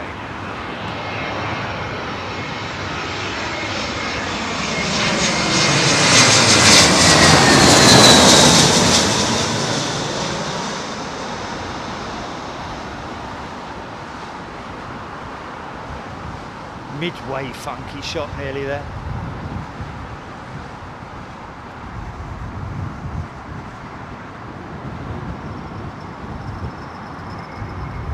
Rolls-Royce engineer, g'day. The 737 MAX anti-ice system is to do with the operating it in dry air and potentially leading to overheating of the inlet cowl and failure. Overheating of the inlet cowl. Wow. Overheating of the inlet. Okay, yeah, that's right. They can't run the elements for more than 1 hour, I think the pilots have been told.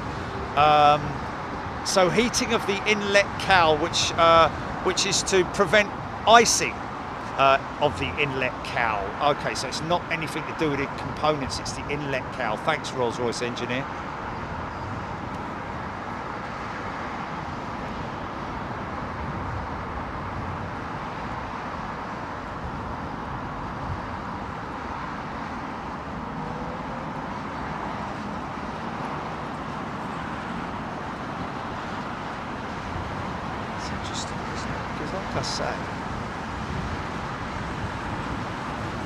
So that's a design fault, is basically what it is. That's linked directly to purely the MAX inlet. Because, like I say, it's very unique to the 737. Is that squared off lower portion of the engine intake cowl, or the lower portion of the engine, really. Look at that flex. Paul Skilling, Q8 777-300, 8 minutes out. Thank you, Paul. Scott Hetherington.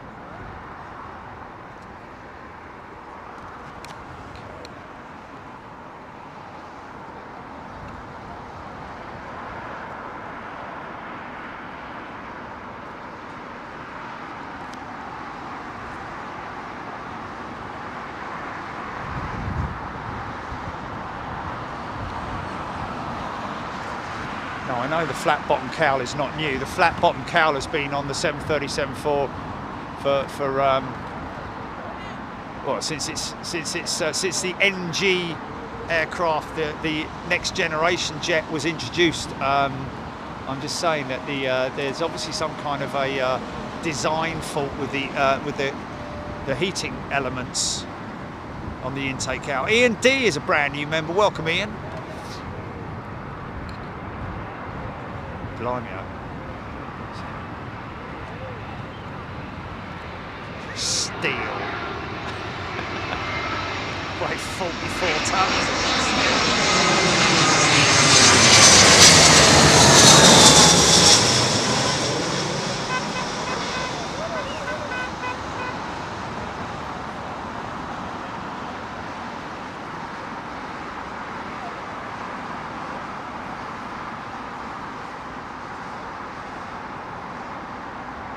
E&D, Melanie.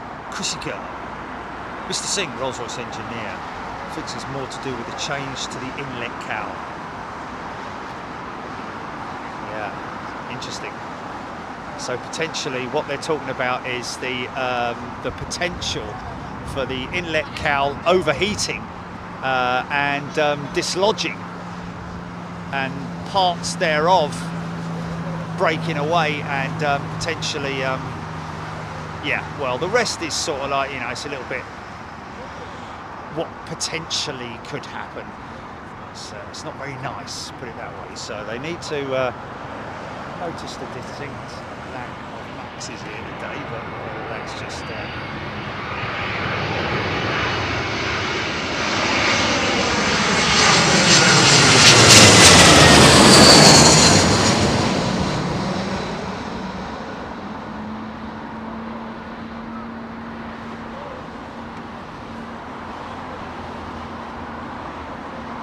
Declan Dolan. Boeing needs to redesign the system which is incorporated in the nacelle of the CFM LEAP 1B. Yes, the leading edge cowl, which is otherwise known as the nacelle. So that's a Boeing component, is it? Interesting. Would have thought that they designed that alongside, you know, LEAP or CFM would get involved with it potentially, because that's a very sensitive, well, not sensitive, well, it is a sensitive piece of equipment, isn't it?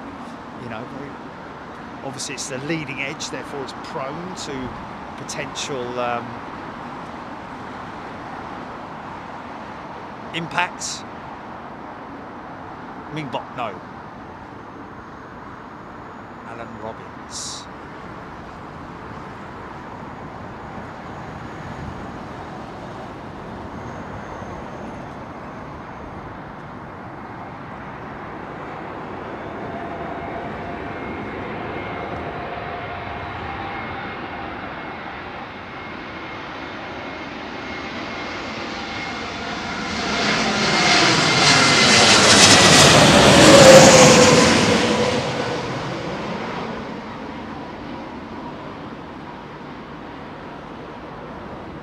Gear coming down on that Dreamliner, I think it is.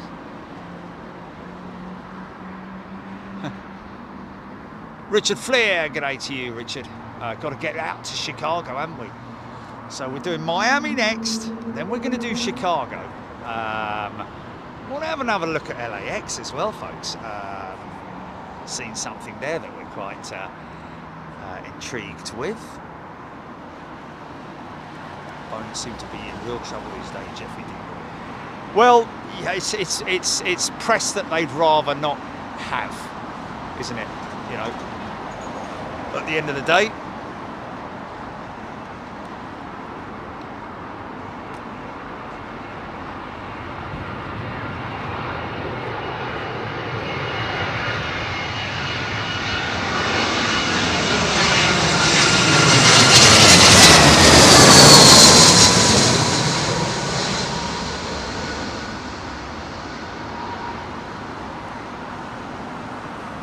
Right, it's going to get hit by a truck.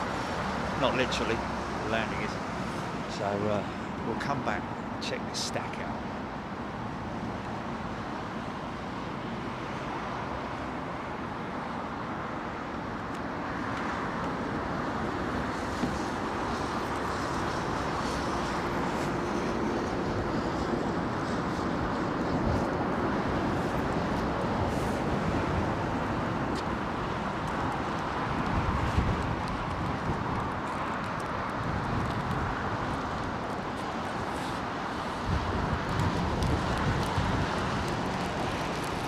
Thomas, I wonder how big BA's fleet of old 320 CEOs is.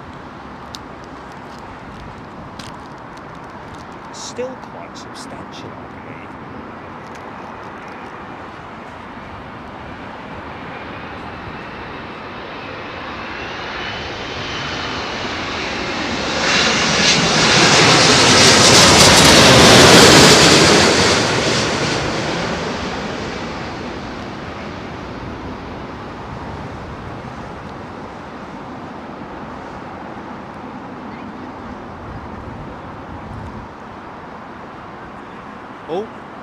Oh, come on son, get it down, get it down. There you go.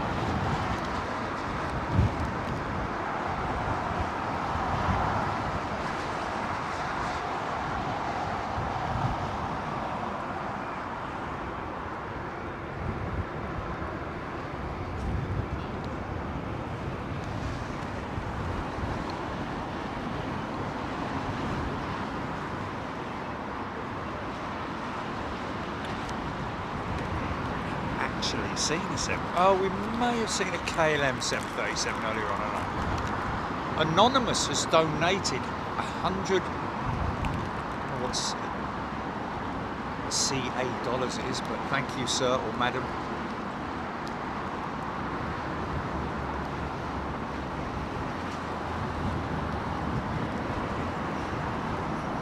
Trev Lyon, not going to see that new Air India livery for some time yet. I wouldn't have thought. Who's going to be first, Boeing or Airbus? Going to be delivering one of those jets.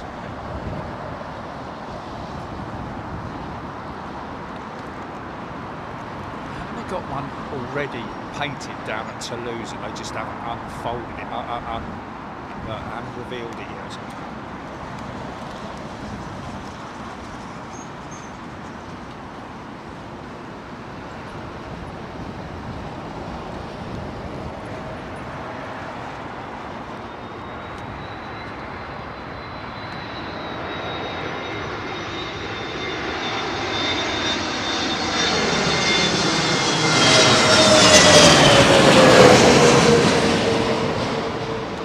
Alex, the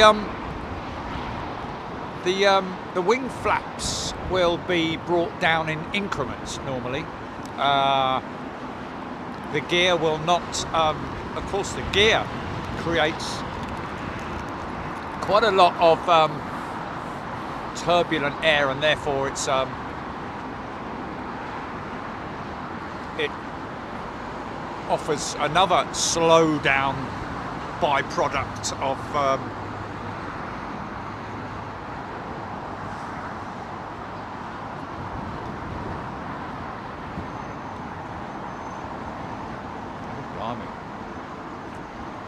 Richard Flair said that there is microscopic contaminants in the metal powder of Pratt & Whitney's geared turbofans.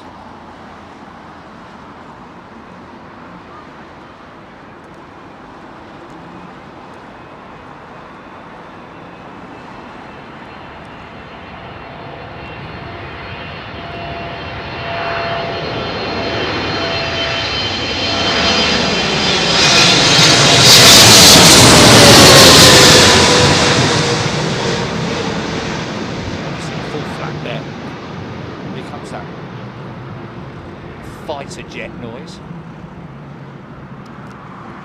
Bosh!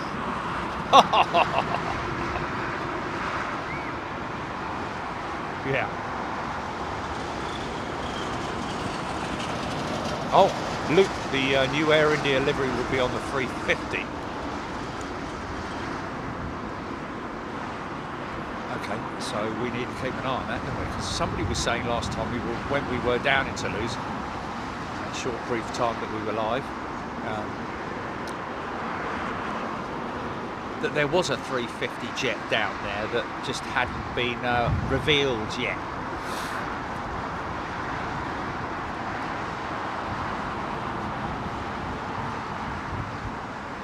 Wouldn't it just?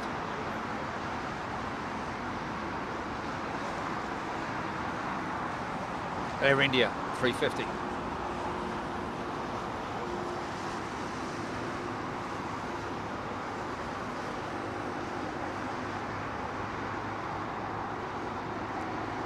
Rich Ash. So relaxed.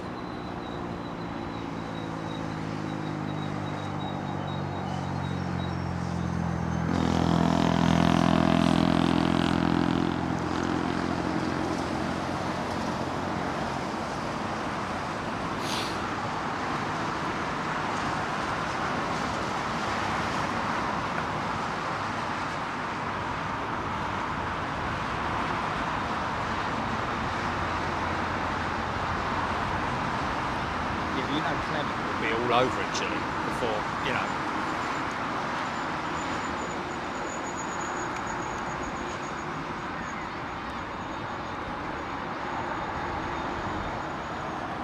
Oh, Rolls-Royce engineer. Oh, it's ex-Aeroflot, is it? They've taken one of Aeroflot's jets, and he's saying that the aircraft may still have some of the original Aeroflot designs inside the cabin. Oh dear.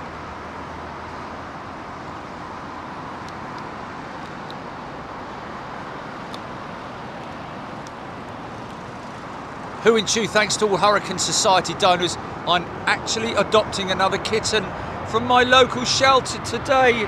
Oh, who in Chew, you lovely person.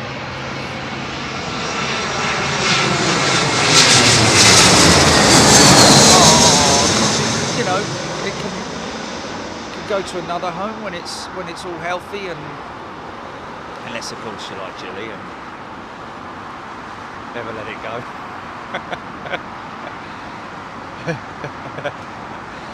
Oh, go on then, I'll have another. Yeah. Trev Line, new Air India livery is a bit modern, but we will all get used to it. TCC, precisely my words when I was asked to give my opinion on it. And that is that, like Lufthansa, like Air Canada, like, you know, Aer Lingus, like so many airlines have adopted new sort of like Euro, I call it, Euro style design liveries. Well, it's across the board now, isn't it? United have done a good job because they haven't made a massive change, have they? They haven't changed the design of the tail design livery, if you sort of, it's still got that sort of continental look about it. They've just gone for a fresher blue with a bit of a different sort of like pinstripe.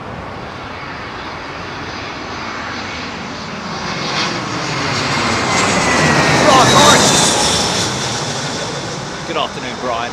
Good afternoon, everybody. Hope you're doing well. If I missed out any of your comments, I do apologise. I do try to keep on track as much as I possibly can, but obviously I have to keep my eye on the subject matter. And this one eventually is going out.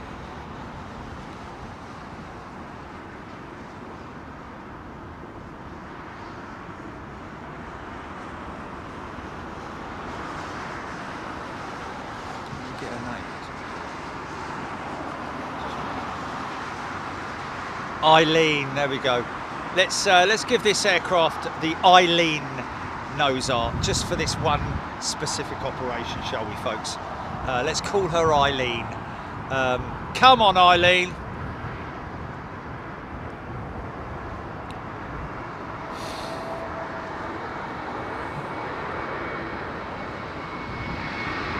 Wait for her to taxi out.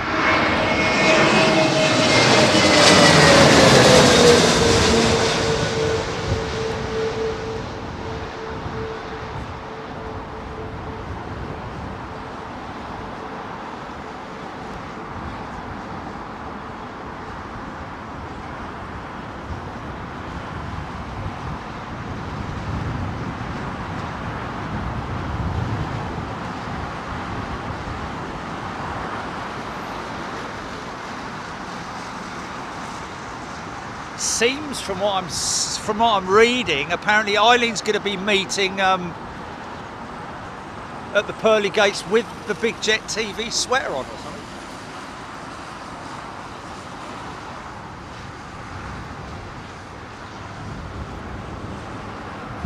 Oh, Emirates 380 fleece blanket and a teddy bear. No Big Jet TV to be seen anywhere.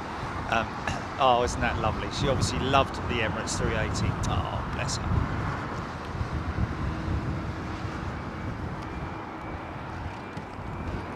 .787. Listen to the windy cowls, the aft cowls.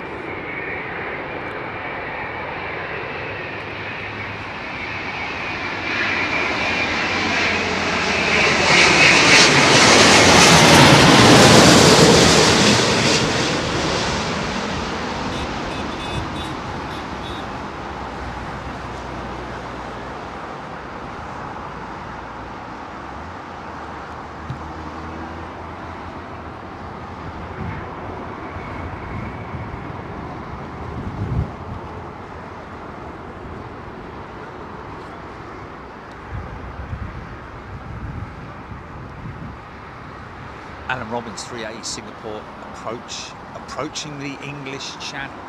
Is she going to make it in time? Are we going to get the Singapore Slinger, the last arrival on 27 left before the switch over?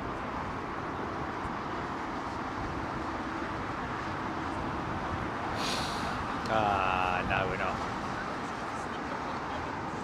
Paul Webb,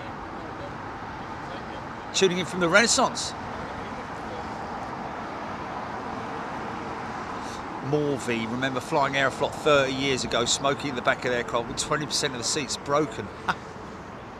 Well, that's kind of what they are now, isn't it? Along with everything else that's...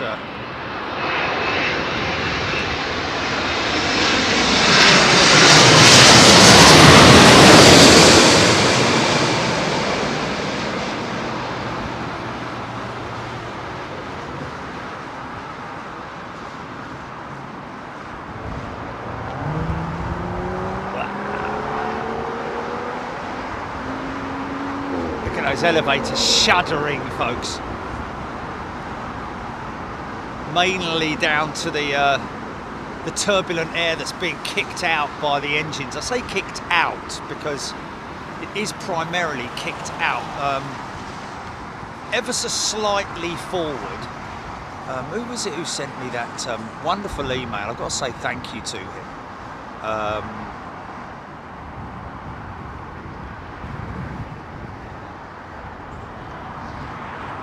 Can also say thank you, David, for sending an email about my old man who flew with Britannia, flew on the Britannia with British Eagle. Had a crew list which had my dad's name on it. Crew Strength, I think it was called. Yeah, from back in the day, had my old man's name on it. One of the little things that I'm a little bit confused at is that it's actually it says that he went to Tradewinds, but he didn't. He went to IAS from the Britannia. As far as I'm aware, I wasn't aware that my old man flew for Tradewinds at all. That would have been on the Swingtail CL44, but I wasn't aware of that. Maybe he did a...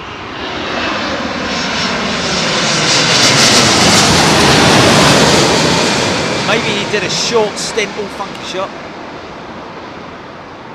Maybe he did a short stint with Tradewinds, I don't know, before moving on to IAS, but some of the crew names that were on that sheet actually had IAS as their onward going contract.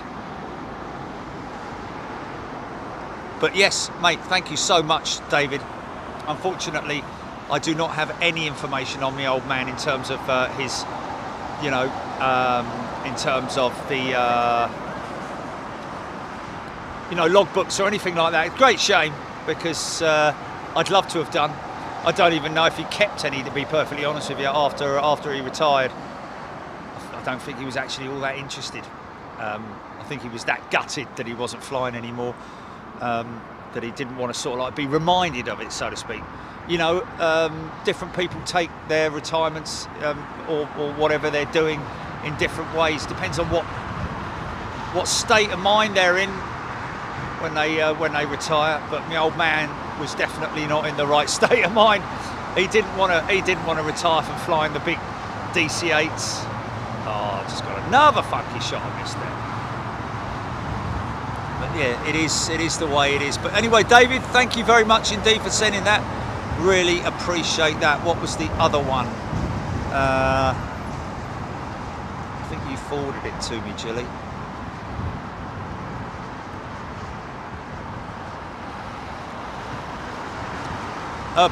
Bradley Reynolds as well. Thank you very much to Bradley writing in about the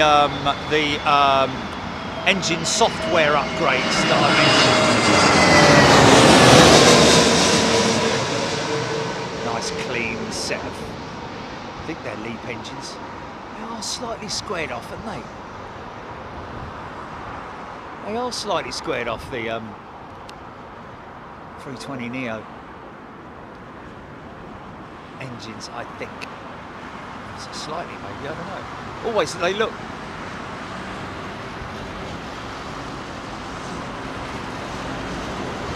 about, what's it? No, I've seen that one. Yeah. No. Yeah, thank you, Concord 444, sending a very Wingnut. There we go, Wingnut. It was, wasn't it? Wingnut sending in a very interesting information sheet about the thruster, the engine thruster systems and how they work. Obviously,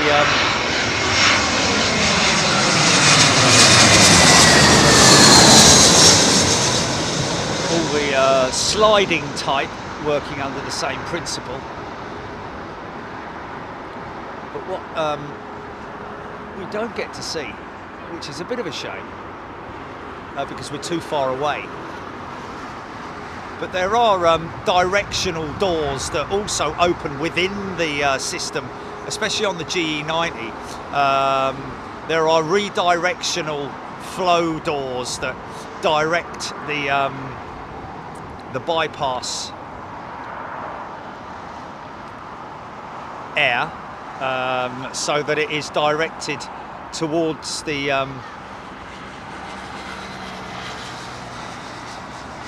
elements that blow the air literally slightly, ever so slightly forward, but mainly out. And much like a wall of air is the best way to describe it. Nice stack shot.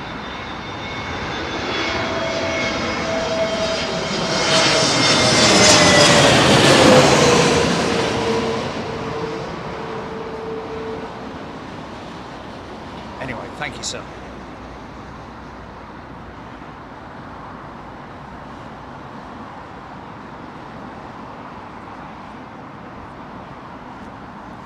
Paul MK had no Wi-Fi when it came back from LAX last week. The crew gave me a bottle to make up for it.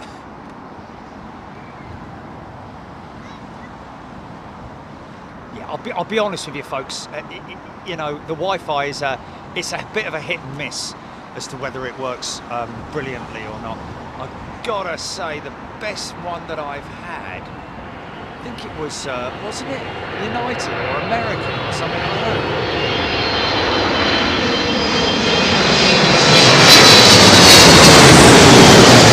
Yeah, Virgin Atlantic, but even so, it was an A350.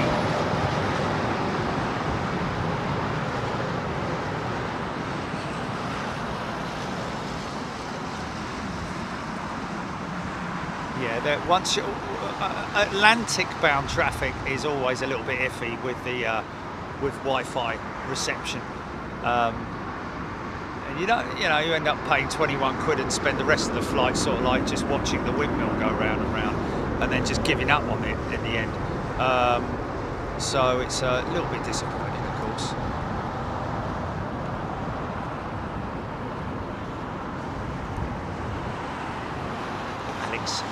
Thomas 330 is beautiful.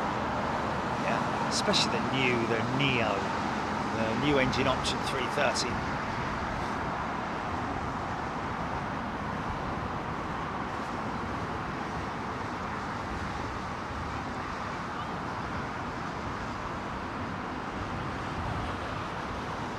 Miles high. Cheryl out. Carl XXV11. Can you try and get my flight on Wednesday, please? VS135. Email us, Carl. Please contact at bigjet.tv with all the information, please. 330 Neo.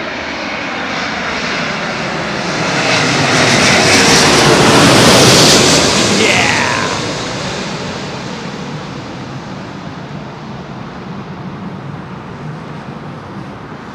No flapperons, all based on ailerons, all that movement. Interestingly enough, general aircraft design, when they were originally designing commercial jetliners, was that the aircraft by default had to have high speed and low-speed ailerons. In other words, inboard and outboard ailerons.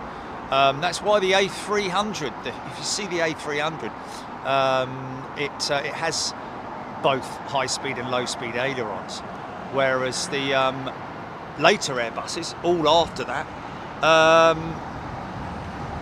they obviously came up with a wing that didn't need, or maybe engineers and technicians and designers got together and said, well, from what I can see, we don't actually need a flapper-on, or inboard aileron or flapper-on.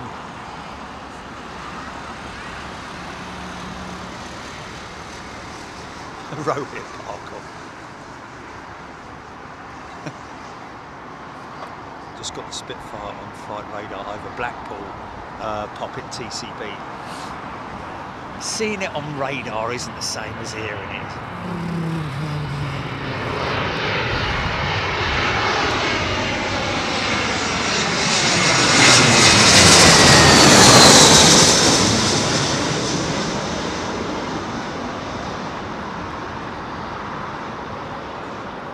You would have thought those brave young men, bosh, all sitting there at dispersals, waiting to be scrambled, would think that 80 years later, or however many years later after the Battle of Britain, their aircraft would be tracked live on a on a radar system. However, even back then, new technology of radar was kind of a big player in terms of winning the fight, winning the battle against the enemy, in terms of being able to see them before they saw us.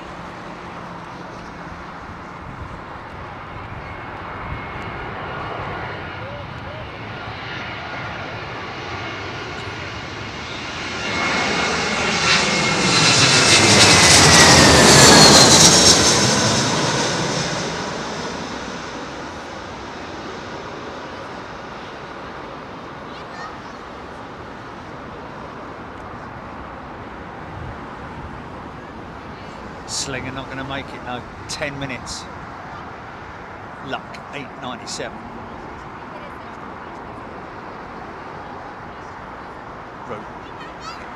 Vistara was one good airline. Yeah, Rohit, it's good to see that Air India have incorporated some of the Vistara livery or colours into their new livery. The aubergine and the gold, I think it is. Nice gold forward cowl, a little strip around it, like on the leading edge cowl, on the nacelle, the engine nacelle, the inlet. JD, E&D Flapper-ons, great name for a band. Hey everybody, and welcome to Thursday night Top of the Pops. This is the Flapper-on. They'd have to be a punk band, I think, the Flapper-ons, wouldn't they?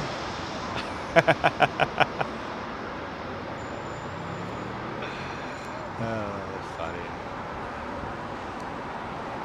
Beverly Young's Slinger just gone over my garden in Clacton-on-Sea, Essex. Will she make it? She should be lined up by now, I would have thought. This runway. Let's see what we've got outboard. Long range on the stack. Can you get any?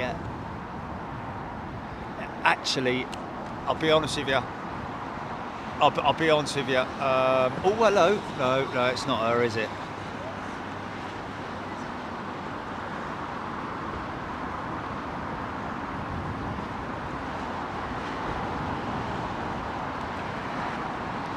Yeah, too cloudy.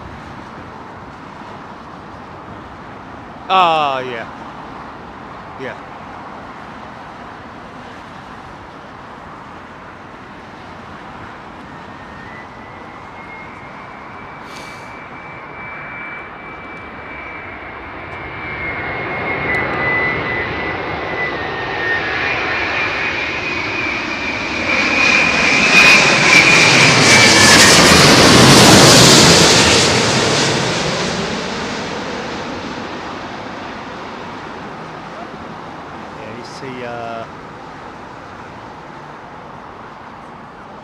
Wow, that was heavy, man. Bang! You would have felt that, wouldn't you?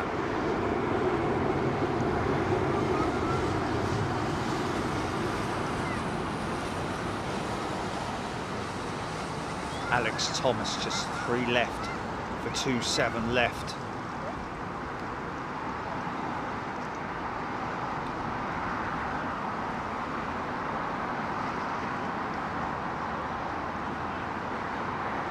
Today's actually the anniversary of the Eagle Day. A massive air attack was launched. The radar really helped defend our skies. There we go. Yeah, just 3 more, unfortunately, folks, I'm afraid. Oh, yeah, that is 3 more, isn't it?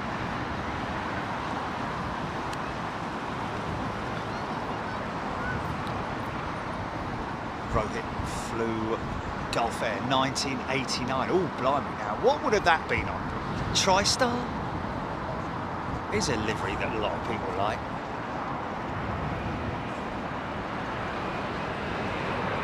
A sort of teal, as LA Girl put it the other day, type liveries. Yeah, no, I know.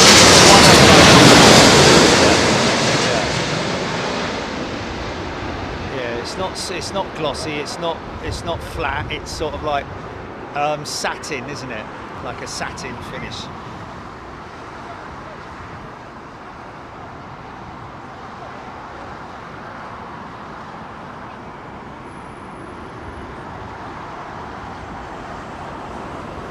Start seeing these jets all lining up, that's when you know.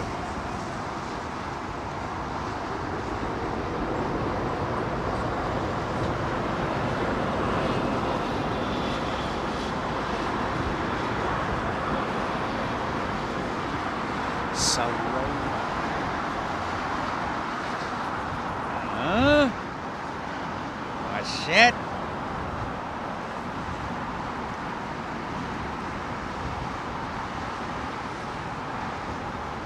No idea. Shamrock 105, when the reversers are activated on an aircraft, do fan blades change direction on an engine? Shamrock, no, they don't change direction. There are guide fins that sort of like, you know, will guide the air towards the reversers.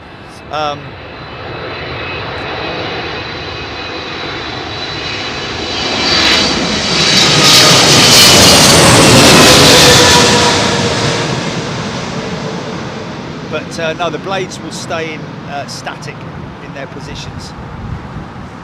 Wow, big downwash from that LATAM. Bosh! Wow, yeah. I saw somebody mentioning it on the chat just now. Bish bash bosh, LATAM's on their way in. That was heavy, man.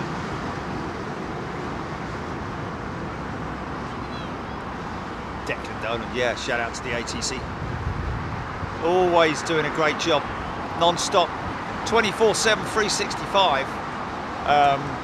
Has to be somebody on duty in case there is a diversion or anything like that. It's not like they can quickly phone Harry up. There's a diversion coming in. All right. Hello, Harry, get down here quickly. There's a. I was asleep. What's going on? Oh, this is for.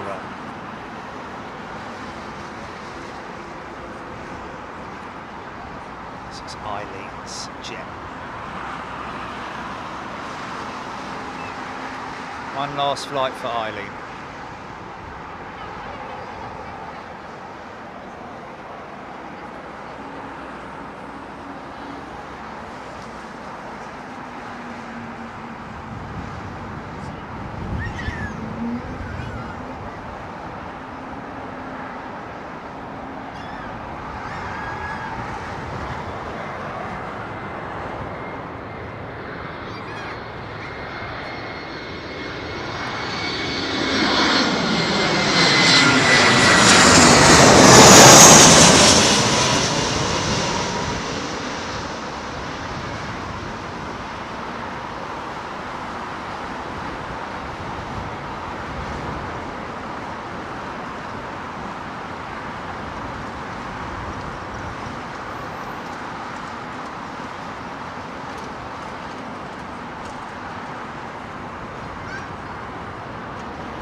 I'm wondering, actually.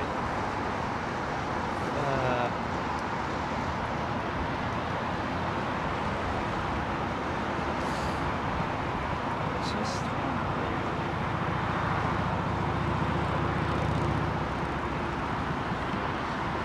Okay, that's it. We are done. God bless you, Eileen.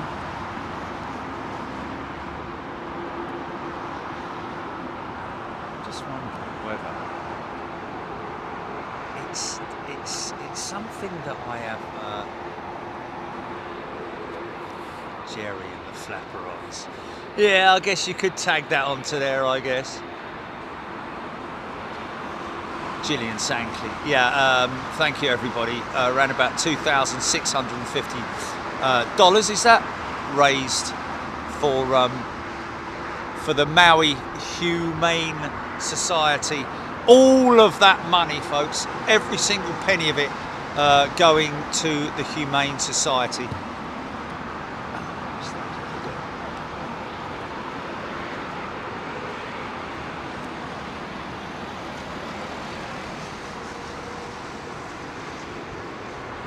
Bruce McDonald, is this 380 going to the... Oh, no, Bruce, no, that it was just a special request by one of our members. We were giving it to her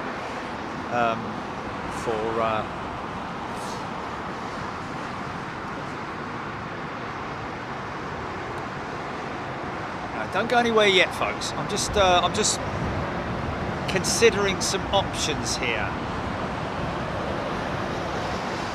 I'm thinking about because of the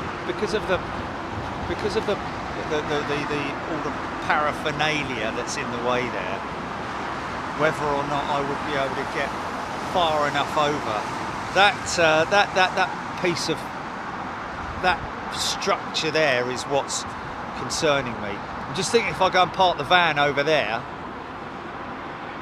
further over to the left of the field, lots of people still standing here looking to see aircraft coming in, when of course right, okay, so if I move very carefully, I reckon I'll be able to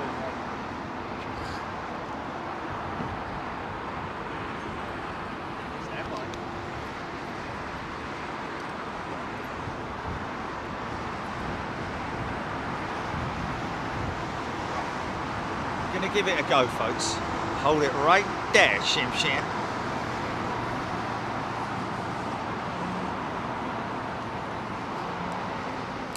Oh, Duncan, thank you. Right.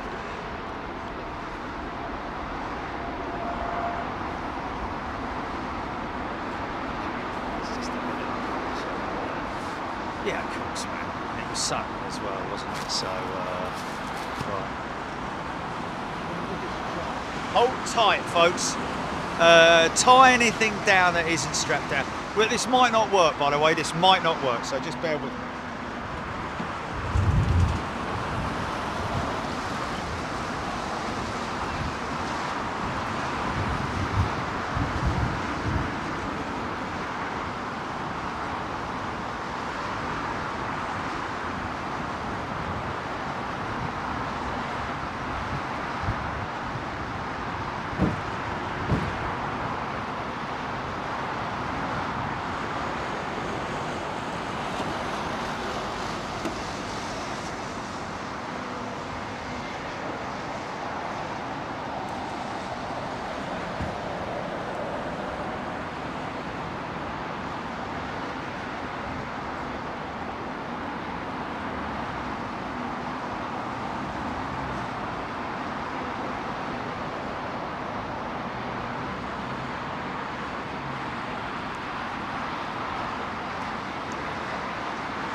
Maybe they just got out of the wrong side of the bed, mate.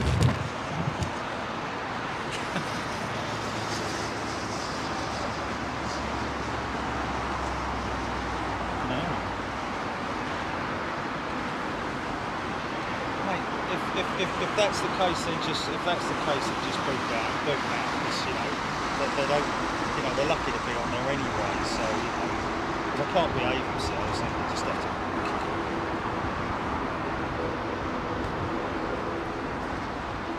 Oh, okay. Right. Well,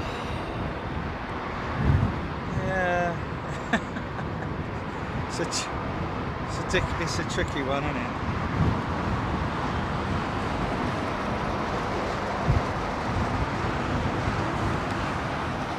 Right, folks, stand by. Who was it, Gilly? Was it,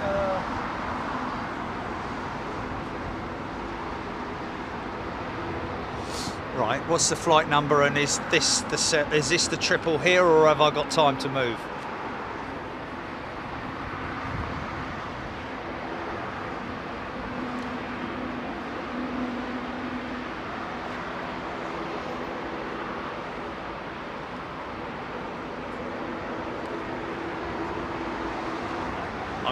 I'm going to move because I've got a 380 coming out, so I'm going to move it.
Trees in the way.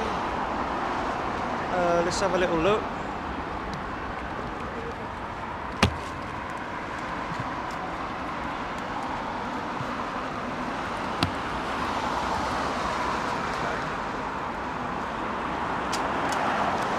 All right, is Julie?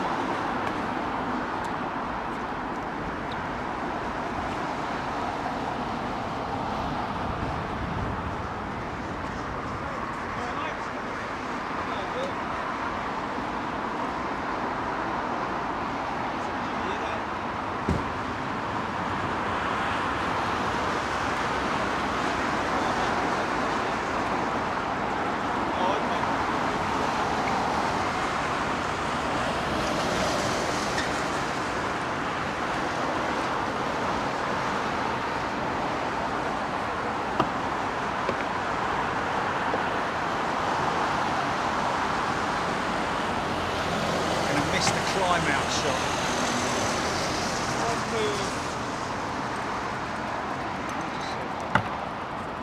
One move back because the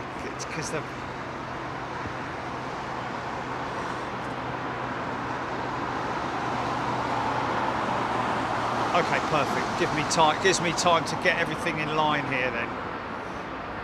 Okay, folks, stand by. I'm going to move 10 feet to me right. I just need to figure this one out. What is that?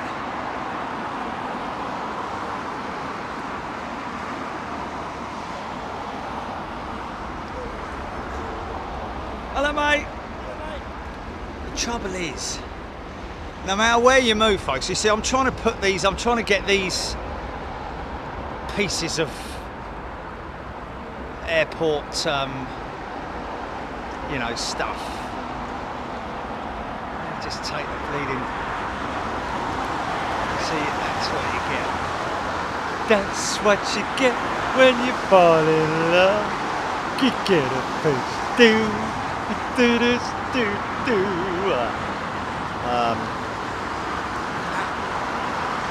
It's not off to Cardiff, is it? That triple.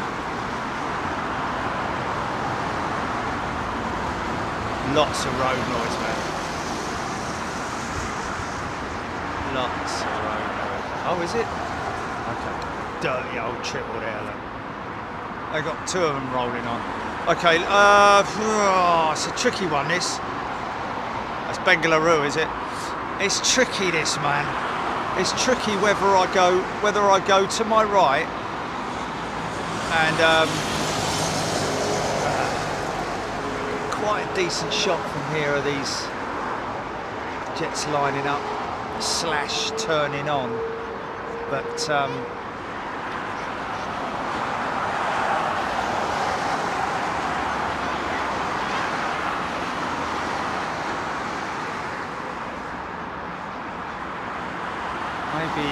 maybe a trade-off. Maybe a trade-off, 10 feet to the right.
Bleeding whaler.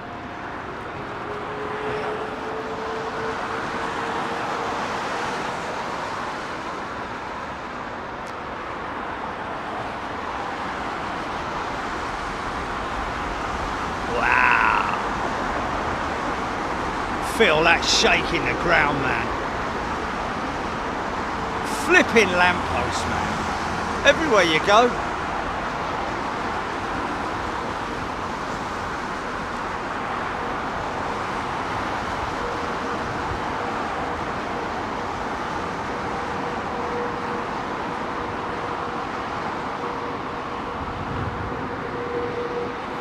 Razor wire, it's great, isn't it?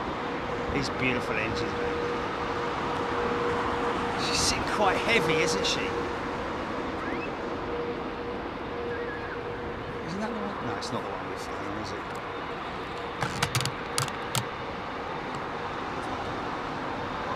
Oh, did it?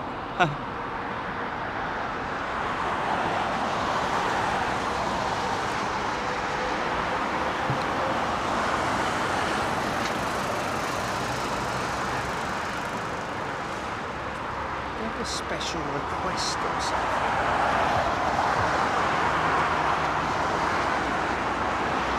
Yeah. Go grab a load of pallets.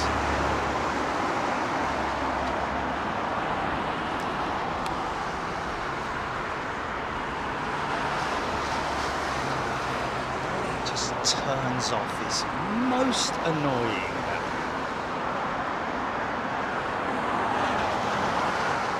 Oh, this isn't good. We'll get the 380 and then some nice turn-on shots.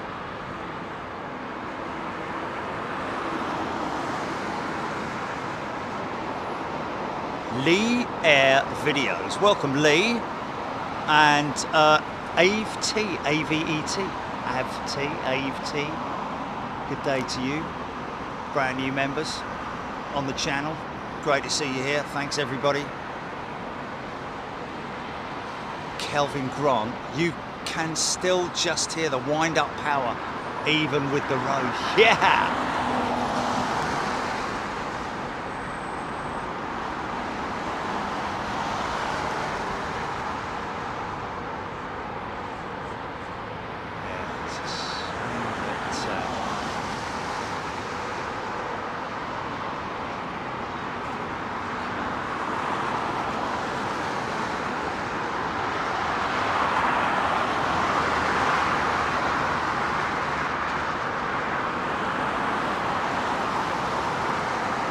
As they power up. Rudder input.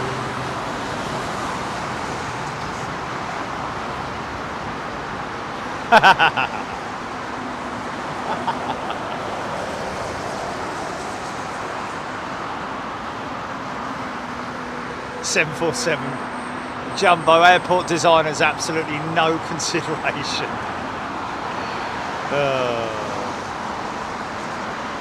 Bleeding lampposts that are probably never used as well. You know, look, it's all barbed wire around a bleeding lamppost. That's probably, I mean, how many flipping lights do you need? Haven't the cars got lights themselves? Why don't we need more lights?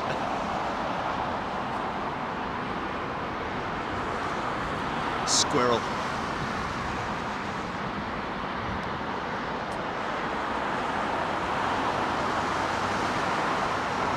Fox Pocket, tuning in from Vegas. Welcome, Fox Pocket. It's just come in, isn't it? Let's see what we missed, isn't it? Rich, did we come up with a name for the C119? As far as I'm aware, Urty-Gurty or something like that. Shamrock 105, big dirty bum on it, yeah. I mean, also, another reason potentially why the APU, the back end of these jets, especially the 777s, does get so dirty, is because the APU's position, where it is at the back of the aircraft. If the APU is running, which, let's face it, when she's on the ground, 90% of the time she is running, so that she can provide air conditioning and highly compressed air, which is diverted off down into the air starters for the engines as well. So a couple of big parts, big roles that the APU plays, and of course it is a jet engine at the end of the day, folks. So therefore, all that exhaust that's around the back of the aircraft is going to swirl and you know, be deposited around that part of the aircraft, as well, of course, as brake dust and other debris that literally the last place that the aircraft is, the last part of the aircraft in terms of its airflow is past the back of the tail. So, you know, in terms of moisture gathering there and it becoming very grubby, it's quite prone to doing that, I'm thinking. Parveen asking, is there a website? Oh, okay. She's okay. Julie's answered that, right?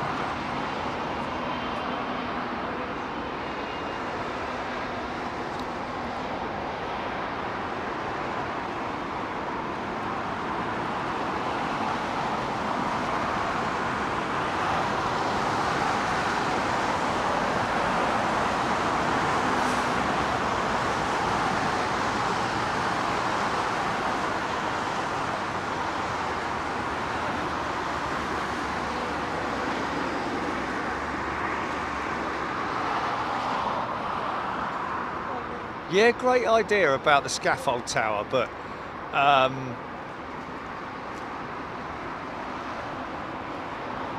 the problem with that is that I'm pretty sure that even though the field is is private. Yeah, all sorts of elements of that would not work. You know, you could put a tower up, you could secure it. It would mean massive supports, especially for high wind conditions. From a health and safety aspect,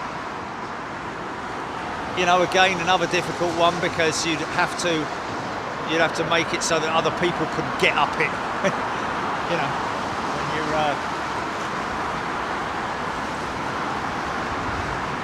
when you're not here,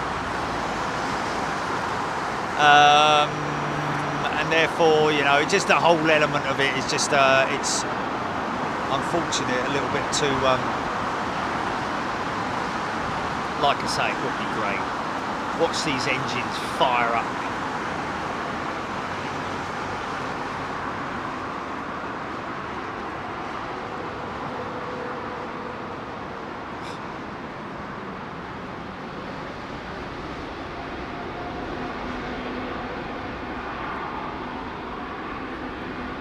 Elevators even moving at this point.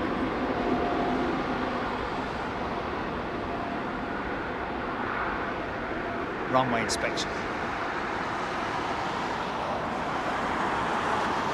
No, cherry picker also is not viable. For a start, you'd have to buy it. Secondly, it's not good to operate something like that in high winds. It's really not good at all. I wouldn't feel safe up it. And to be honest with you, operating a cherry picker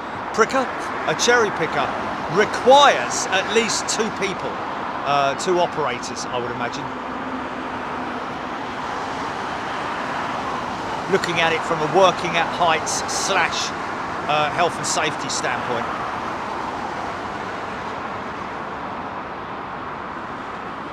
Charles D, very nice. Totally saw it slowly come up to speed.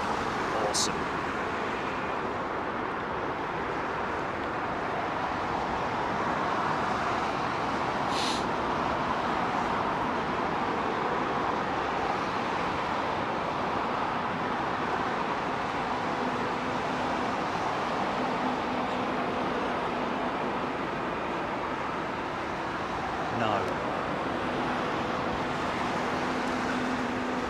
Do you know how long it would take to get a cherry picker here?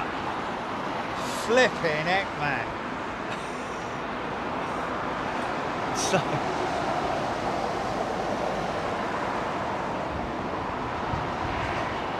Daniel Burns, fit an elevating roof on the van. Oh, yeah. It'll only make the white van weigh about 14 tons.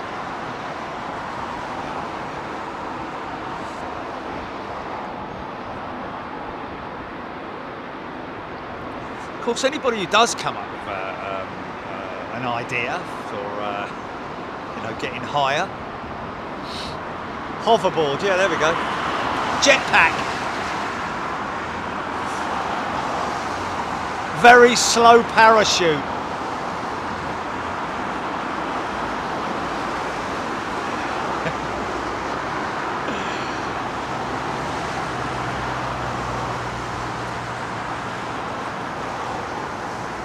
Yeah, I thought I'd stay on for a little bit longer, folks, because we lost an hour this morning from all that shenanigans.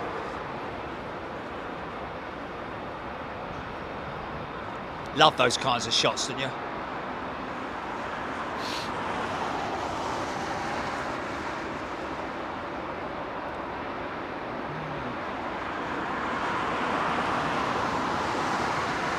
Trev Line, that's what we're here for, mate. Shots like that, right in your big TV. Look at those big engines sitting at idle.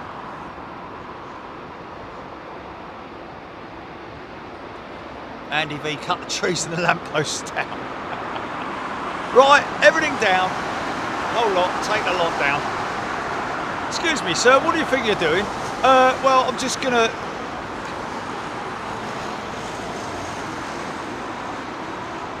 Dawn has cats. Lawn chair perched on top of a few milk crates. Lawn chair, love that.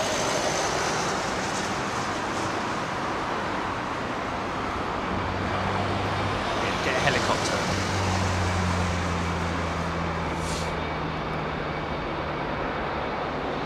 Might get the Singapore Slinger.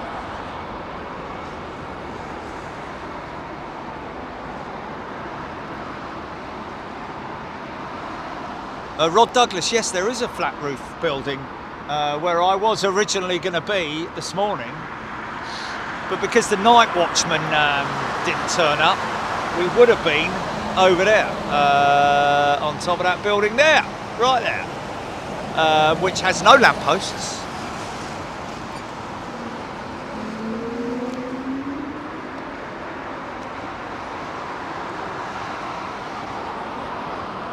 Oh, JQ, yeah, double bubble. We could get a van with a built-in cherry picker. Yeah, of course, I've got millions of quid lying around. Flipping heck, can you imagine that? A built-in cherry picker.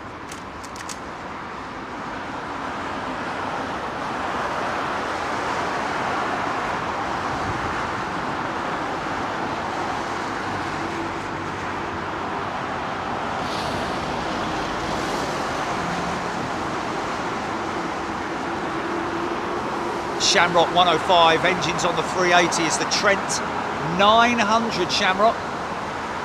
Rolls-Royce Trent 900.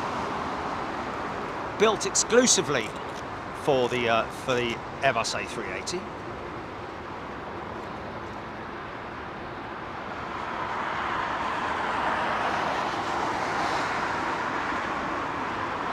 Of course, folks, be aware that this is a purpose-built custom a platform that I'm standing on here with all the railings and all that kind of stuff, because you have to, if you're going to be serious about doing something like this, you've got to conform to working at heights regulations. You must be certified. You must also carry public liability insurance.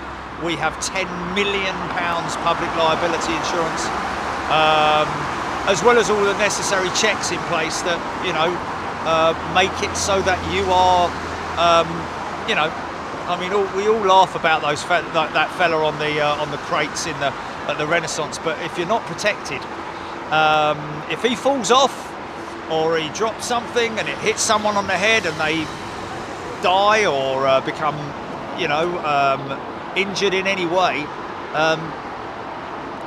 ultimately the responsibility lies on the shoulders of the hotel, the property owners, which is why I have public liability insurance. So that means that if I am filming in places like hotel parking lots or airsides at airports, and I was to either injure myself or injure anybody else or anybody's equipment, anybody's property, you know, somebody, if he drops a camera on somebody's top of their beautiful Audi Quattro, you know, from 1970 and dents the roof so it's irreparable, ends up writing off the car, the hotel will have to pay, because he'll be like, well, I don't know, I ain't got any money, have I? Can't you see, I've just got crates and a seat. I have warned them, man, I have warned them. Stephen Luskin, beautiful China Southern 350. Yes. To see through the wire mesh there. Did you say she's on a 787, Jilly? Okay, 787-10. We've got somebody crewing that aircraft.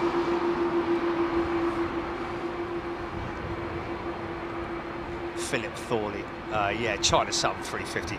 Love the China Southern livery.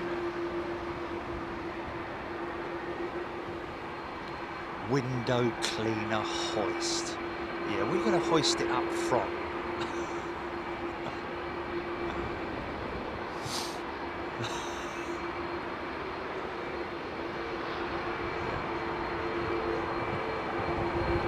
Yeah, I'm just going to strap 40 drones to myself and never make it anywhere, because the old bill will be on me like flies on poo. What you can hear there, folks, is that 330 with the CF6s.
What about two very tame birds?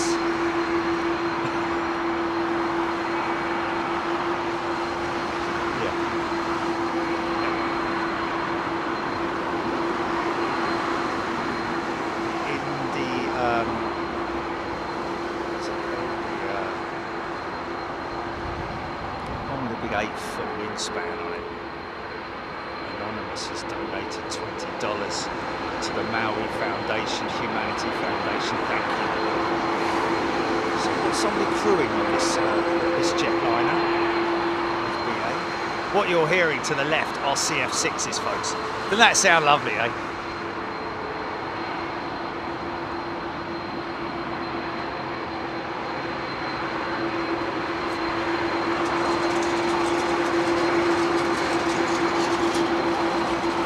Right at the end of Sierra, I think.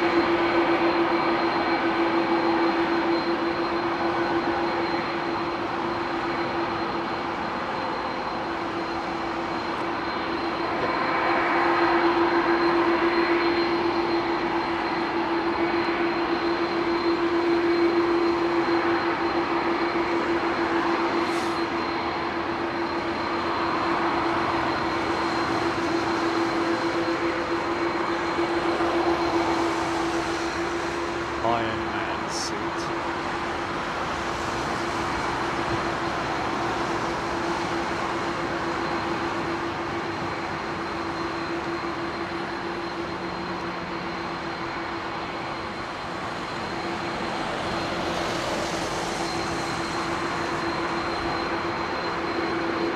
Marriott, thank you. Another anonymous donation. Let's make it $3,000, folks. Come on. We're $190 short of the 3,000 mark.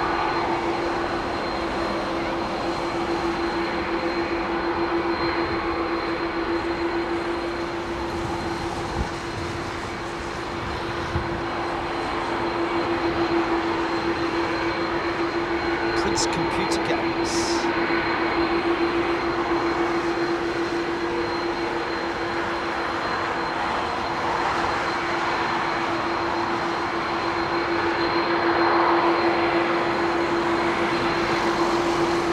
Shamrock next away show is at this point in time internationally is going to be couldn't be any more down the middle of that lamppost, could it?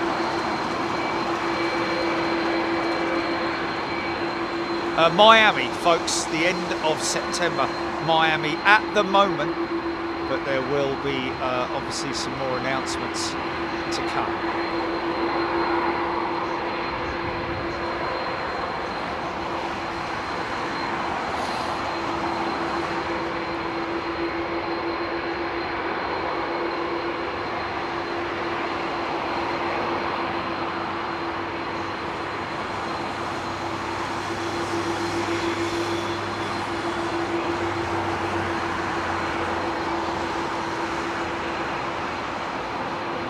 Tread 7,000 engines on that 339.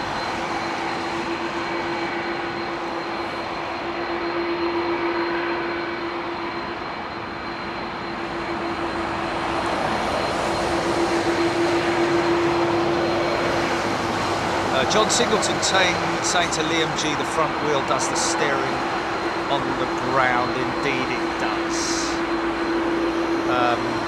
Activated by either the tiller that's on the flight deck, all traditional tiller, or the pilot can steer using their feet, which is attached to the rudder as well. But the tiller is active only up until 60 knots. But generally pilots tend to operate the steering with the foot pedals, with the rudder pedals, should I say. That's why sometimes when you see these jets taxiing on the runways, or on the taxiways, you'll see the rudder moving ever so slightly. That's because the pilot's actually using the foot pedals as opposed to the tiller. 60 knots is the speed at which the front wheel disconnects from the steering, and it's all down then to the rudder.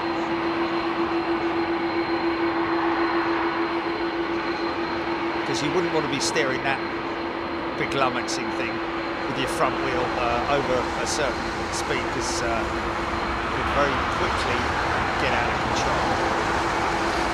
50 anonymous donated $50 and another anonymous $10. Do you say we've reached $3,000, Julie? 2925. Make it happen, folks. Make it happen before we break.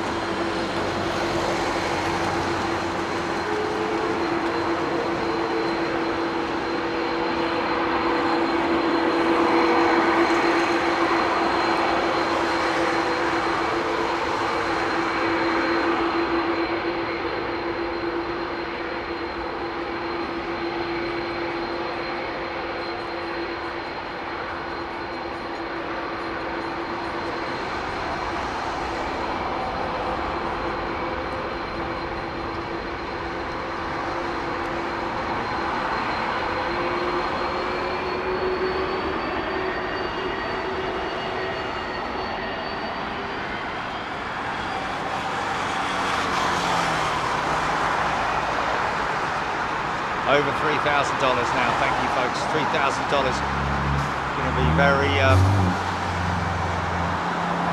much welcomed by all those poor unfortunate people and animals out in Maui. This is a lovely old jet, isn't it, Lee? Tyres donated $75 as well. Leanne as well, $5. Thank you very much, everybody. Great bunch of people.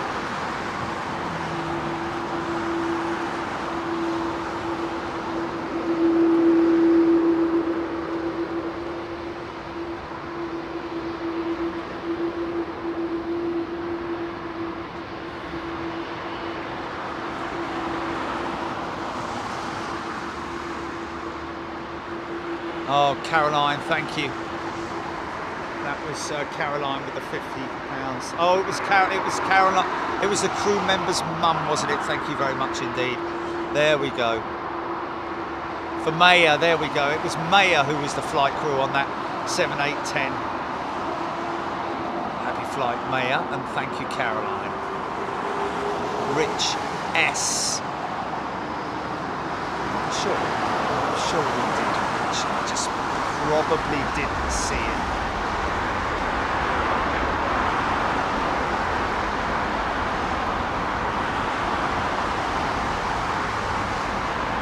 Mark Crowell has donated $30. Thank you, Mark.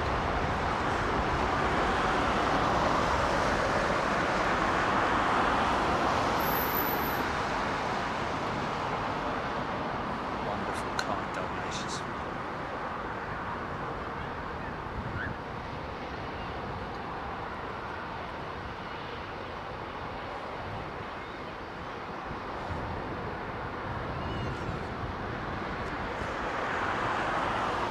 Excuse me.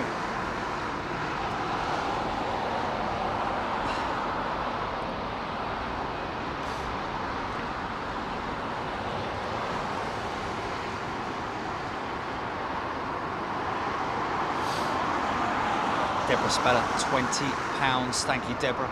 Smithy donated a £5. Thank you, Smithy.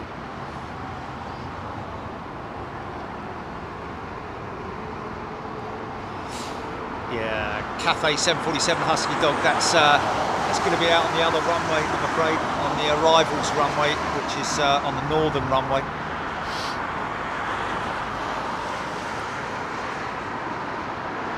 Don't know where we're going to be yet on Wednesday, folks. Miami is set in stone for the end of next month. I do hope I don't get to that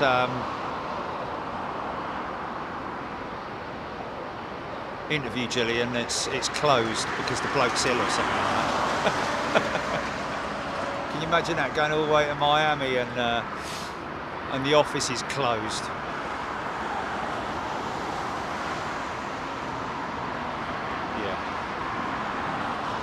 Big L 101, £25. Thank you, Big L. Ali Francis, £5.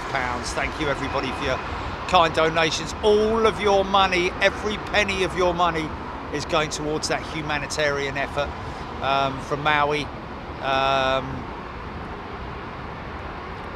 And right now, every penny counts. If I could go out there and volunteer to go out there and help, I would. I can assure you.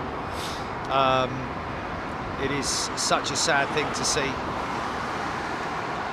Mind you, probably wouldn't even better get there, would you? Yeah,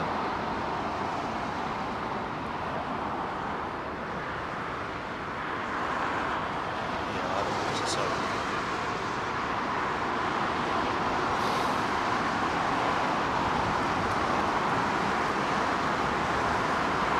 Claire Bear flown into Miami. Yes, it is a massive airfield.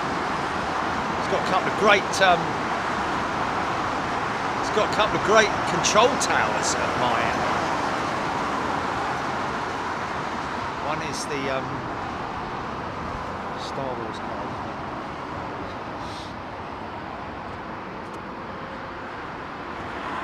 Boba Fett, that's it.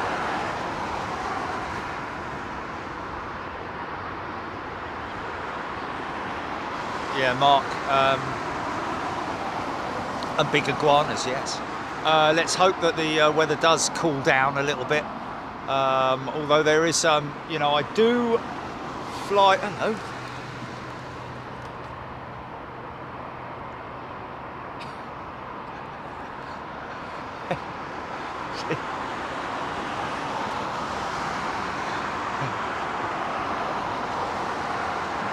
Hello, what's this, Jilly?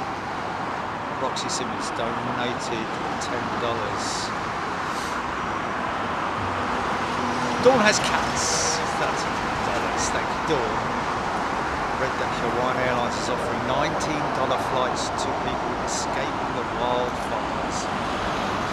Blimey. I'm guessing that's just to sort of like cover their costs. Well, not even costs, really. $90 a person. It's just, why, I mean, I'll be honest with you, why even bother charging them anything? Just $1. Why don't you charge them $1? Why charge them $19? It's a very funny amount of money. Anyway, I'm sure they've got a reason, and I'm sure it's legitimate. TED Tours. Watch for possible hurricanes in South Florida.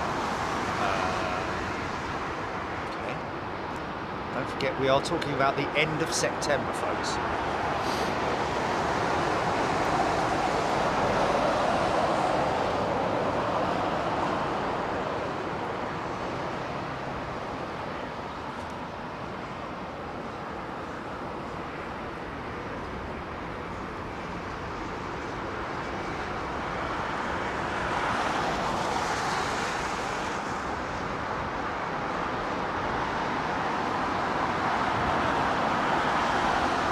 Christy Grieve donated $20.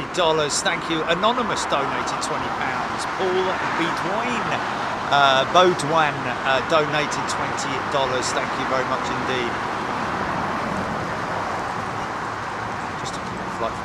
to TYS on a United Embraer 175. Small aircraft gives me anxiety. I'd rather be on a 777. Love seeing big jets. Drew Johnson. Yeah, I've flown on one of those sort of like regional 175s with United Express or whoever it was. Blimey, it's like being in a go-kart, isn't it? So low to the ground. Got another $5 anonymous donation, thank you. And Sky Skis, Skis donated $100. Thank you, Skis. Christy Grieve got your $20 anonymous. There's £20. Declan Doden, Virgin 339 coming at you. There it is. Thank you, Declan. Don Gutzman has donated a tenner. $10. Thank you very much, Don. Very kind of you folks.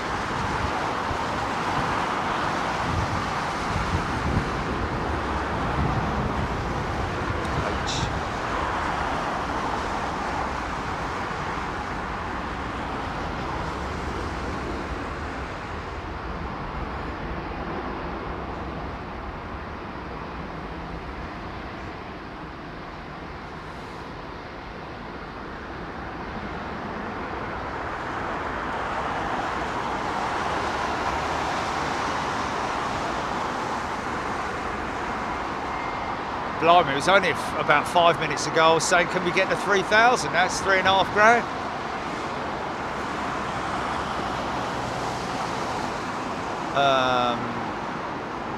Clever, good enough to go to Florida twice. Wow, Clever sort of last shut in 2011.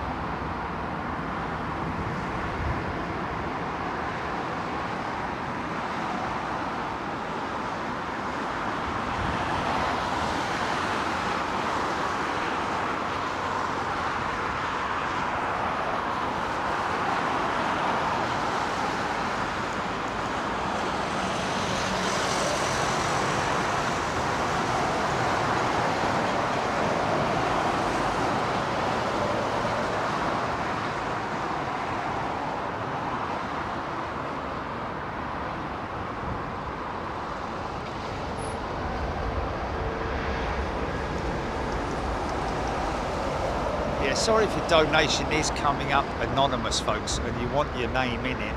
I do apologise, that's obviously an administrative glitch. Miss Silence donated a tenner. Thank you, MS Silence.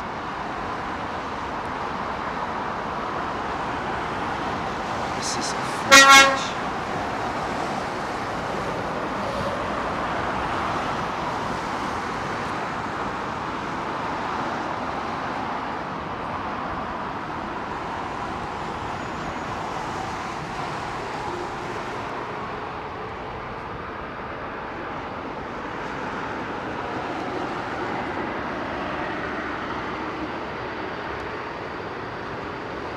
Something big that's lined up on the left of me behind this bush, and I can't hear it because it sounds like something big.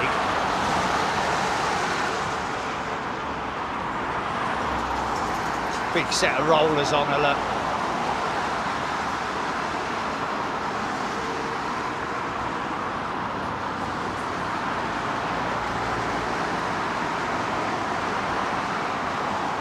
No, it was just this fired up, making his way out.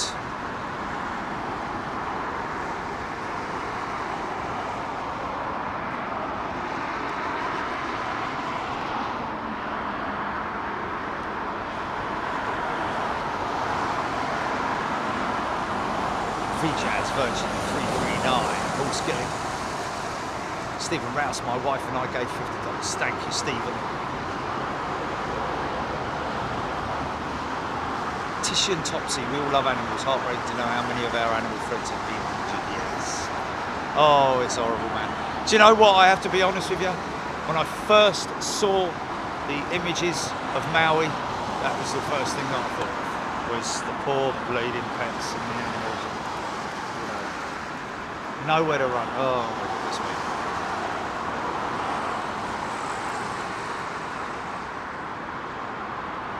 Oh, Brian Stewart, Qatar 380 behind me. Thank you, Helen.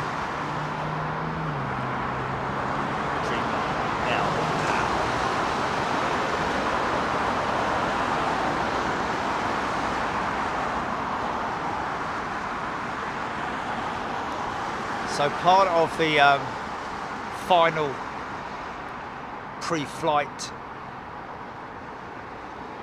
actions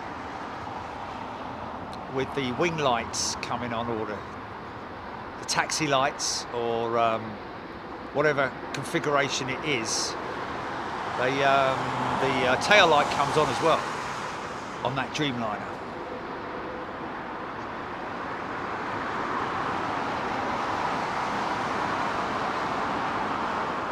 Trent, good afternoon, Trent.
The lights.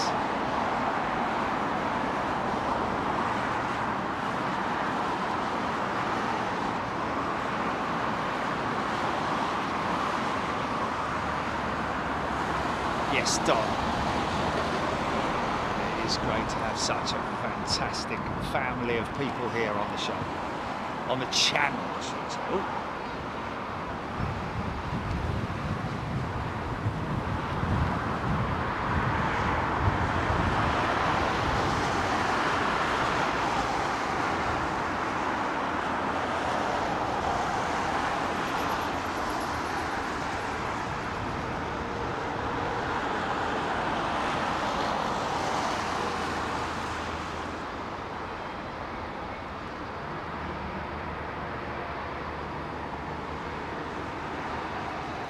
Yeah, me too, River. I cannot look at the pictures, unfortunately. I just can't look.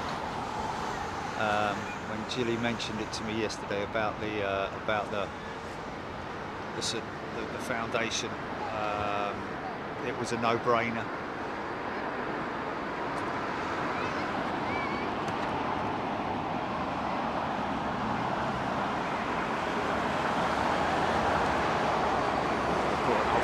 In today, have they? Got a $20 anonymous donation, thank you.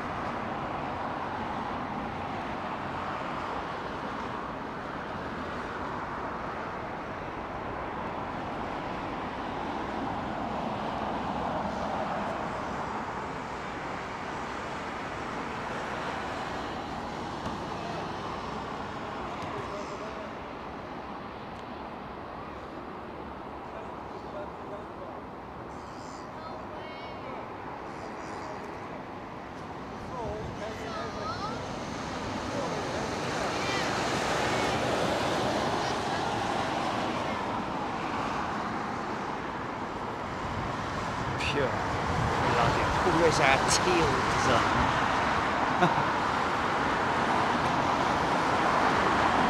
Andy V, thank you.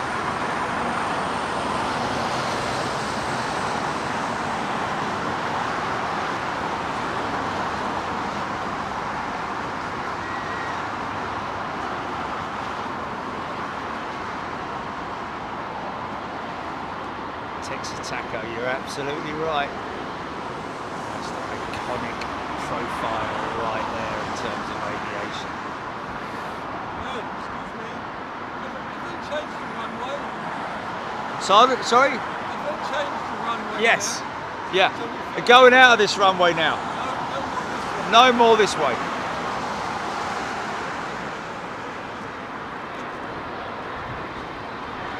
No more this way. Another $20 anonymous donation. And yes, like Jillie's saying there, please don't feel bad if you can't donate. Just the fact that you're thinking about it is a nice thing. So please don't feel bad if you can't donate.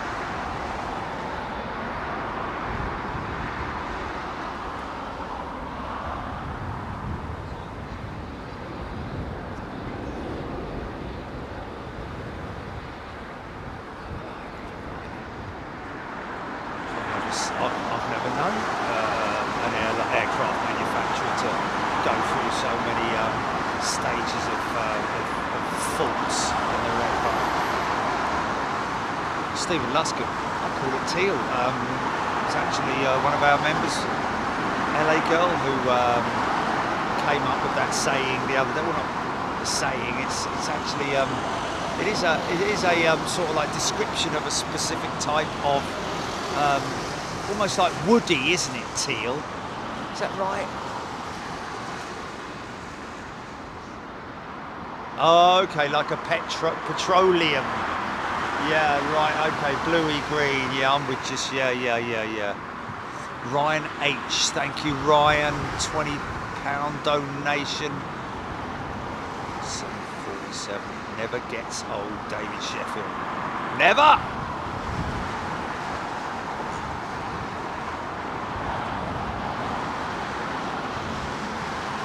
Gary Goodchild, thank you, Gary. £5 donation.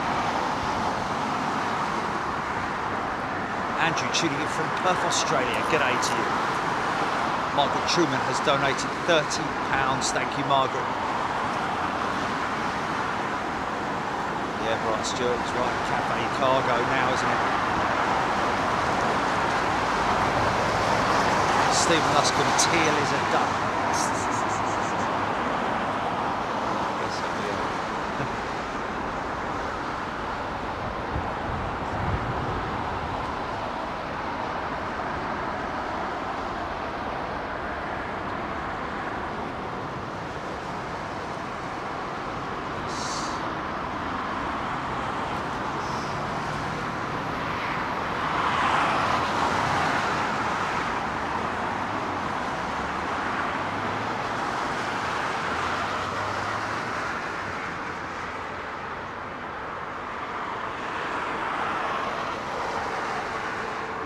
Yeah, there you go, yeah.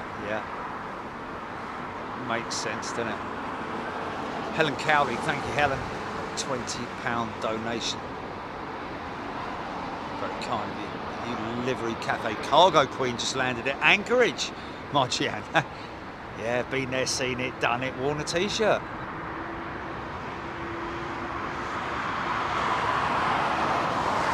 Hey all.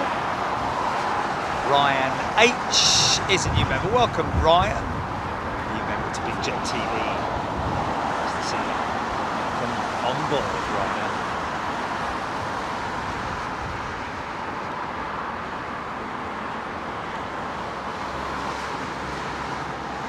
GN Man, official colour for Vietnam is sea blue. It's a bit boring, isn't it? I'd be a little bit worried if my sea was that colour.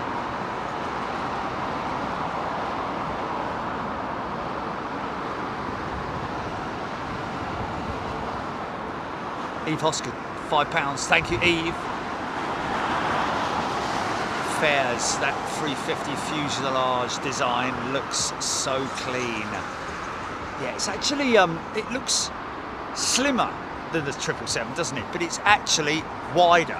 That's why they call it the XWB, because it is sort of like, I wouldn't say an oval shape, but it is more sort of like, rather than perfectly cylindrical, it does sort of like go out and down at the sides. Not like a box, but, you know.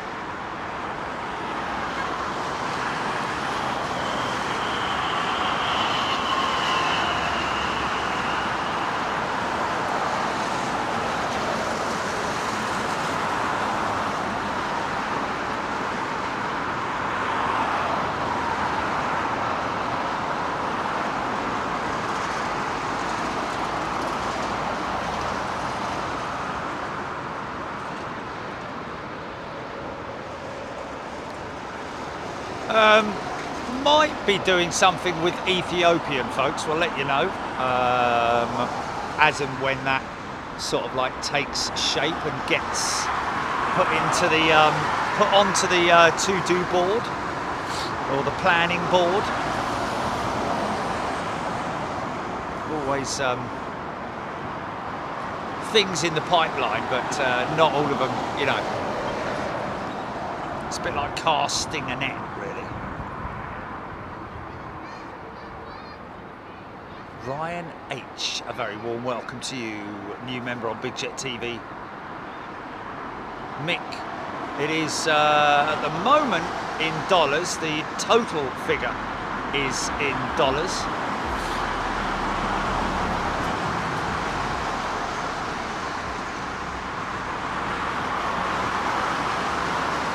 Paul Probert, he's an Olympic rower, Jim.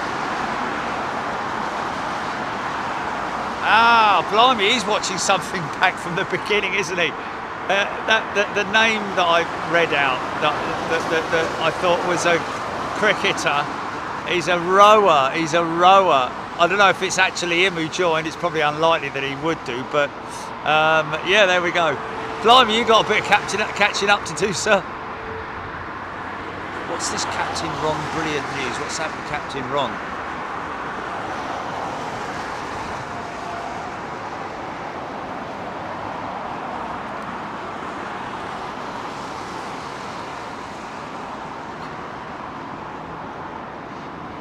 Deborah Speller, you're absolutely right. It's the best display of barbed wire we've ever had on Big Jet TV, isn't it? It's going to take a lot to beat that.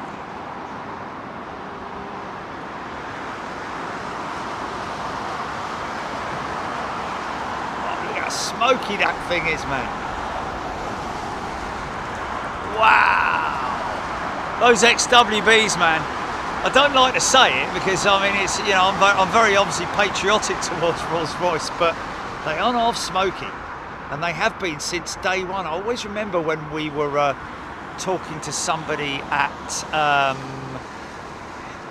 think it might have been Ethiopian about the deliveries of their 350s from Toulouse, and I believe Qatar were looking after that or something, and Qatar basically flatly refused to deal with it because of the engines having so much oil burn on them.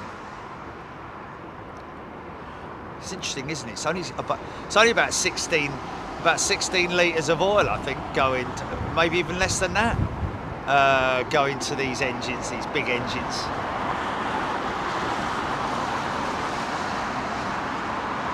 Smoky Joe too. Texas Taco, yeah, look at her. Sorry folks, just going to come back to this beautiful thing. Just get to grab the limelight right now. Habs249 donating a £5, thank you Habs.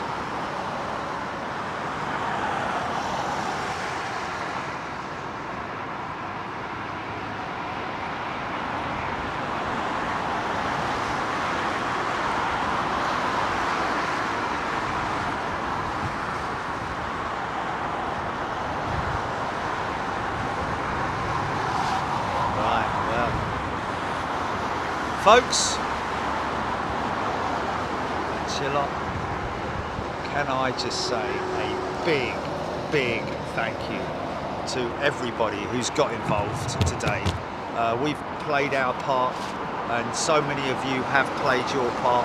Again, listen, please don't feel in any way, first of all, don't feel obliged to donate anything, but don't feel bad if you haven't donated anything or you can't donate anything. Please don't. It's not, honestly, it's fine, it's fine. We fully understand. The fact that you're thinking about it is what's more important.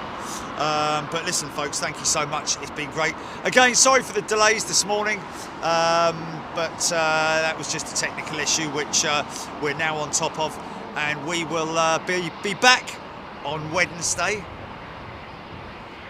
JD Design. Well, actually, you know what? It's not my design, is it? It's someone, a member of ours, who on one of our shows wrote "In Thrust We Trust" in the chat. And I said, I'll grab that one if you don't mind. And here it is. So thank you. If you write in and say it is you, we'll give you one of these t-shirts for free. Ginny's probably going to shout at me for saying, "Can't do that, you can't do that." Yes, I can. But just so long as we don't get 1,000 people saying, yeah, I did that. We have to find out the authenticity. You have to send us proof of when it was that you said it, and all of that stuff. So don't hold me to that, because if we get like 1,000 people saying, yeah, that was me. Yeah, I told you. Yeah, but I'm sure it will be genuine. But thanks, folks. Look after yourselves. It's been great to see you. You have been wonderful again with your kind donations. Unbelievable. Closer to 4,000. You can continue to donate after the show, by the way, folks, if you need to. Repetitive strain injury, that is, from doing that with the camera, believe it or not, which is why I'm wearing this. But now I've got a little rest as well, you know, a little rest for me wrist like that. It's all gone all weak and limpy. Anyway, look after yourselves, folks. Hope you enjoyed it. Enjoy the rest of your Sunday. Be good. Whatever you do, do it responsibly. Look after the animals, folks. And think of all our poor friends out in Maui. We wish you all the best. And we'll see you next time on Big Jet TV. Toodaloo. At least it won't get smelly like one of those things that you have. You know, when you have your arm put in plaster and it gets smelly after. It smells like okay. It's that one.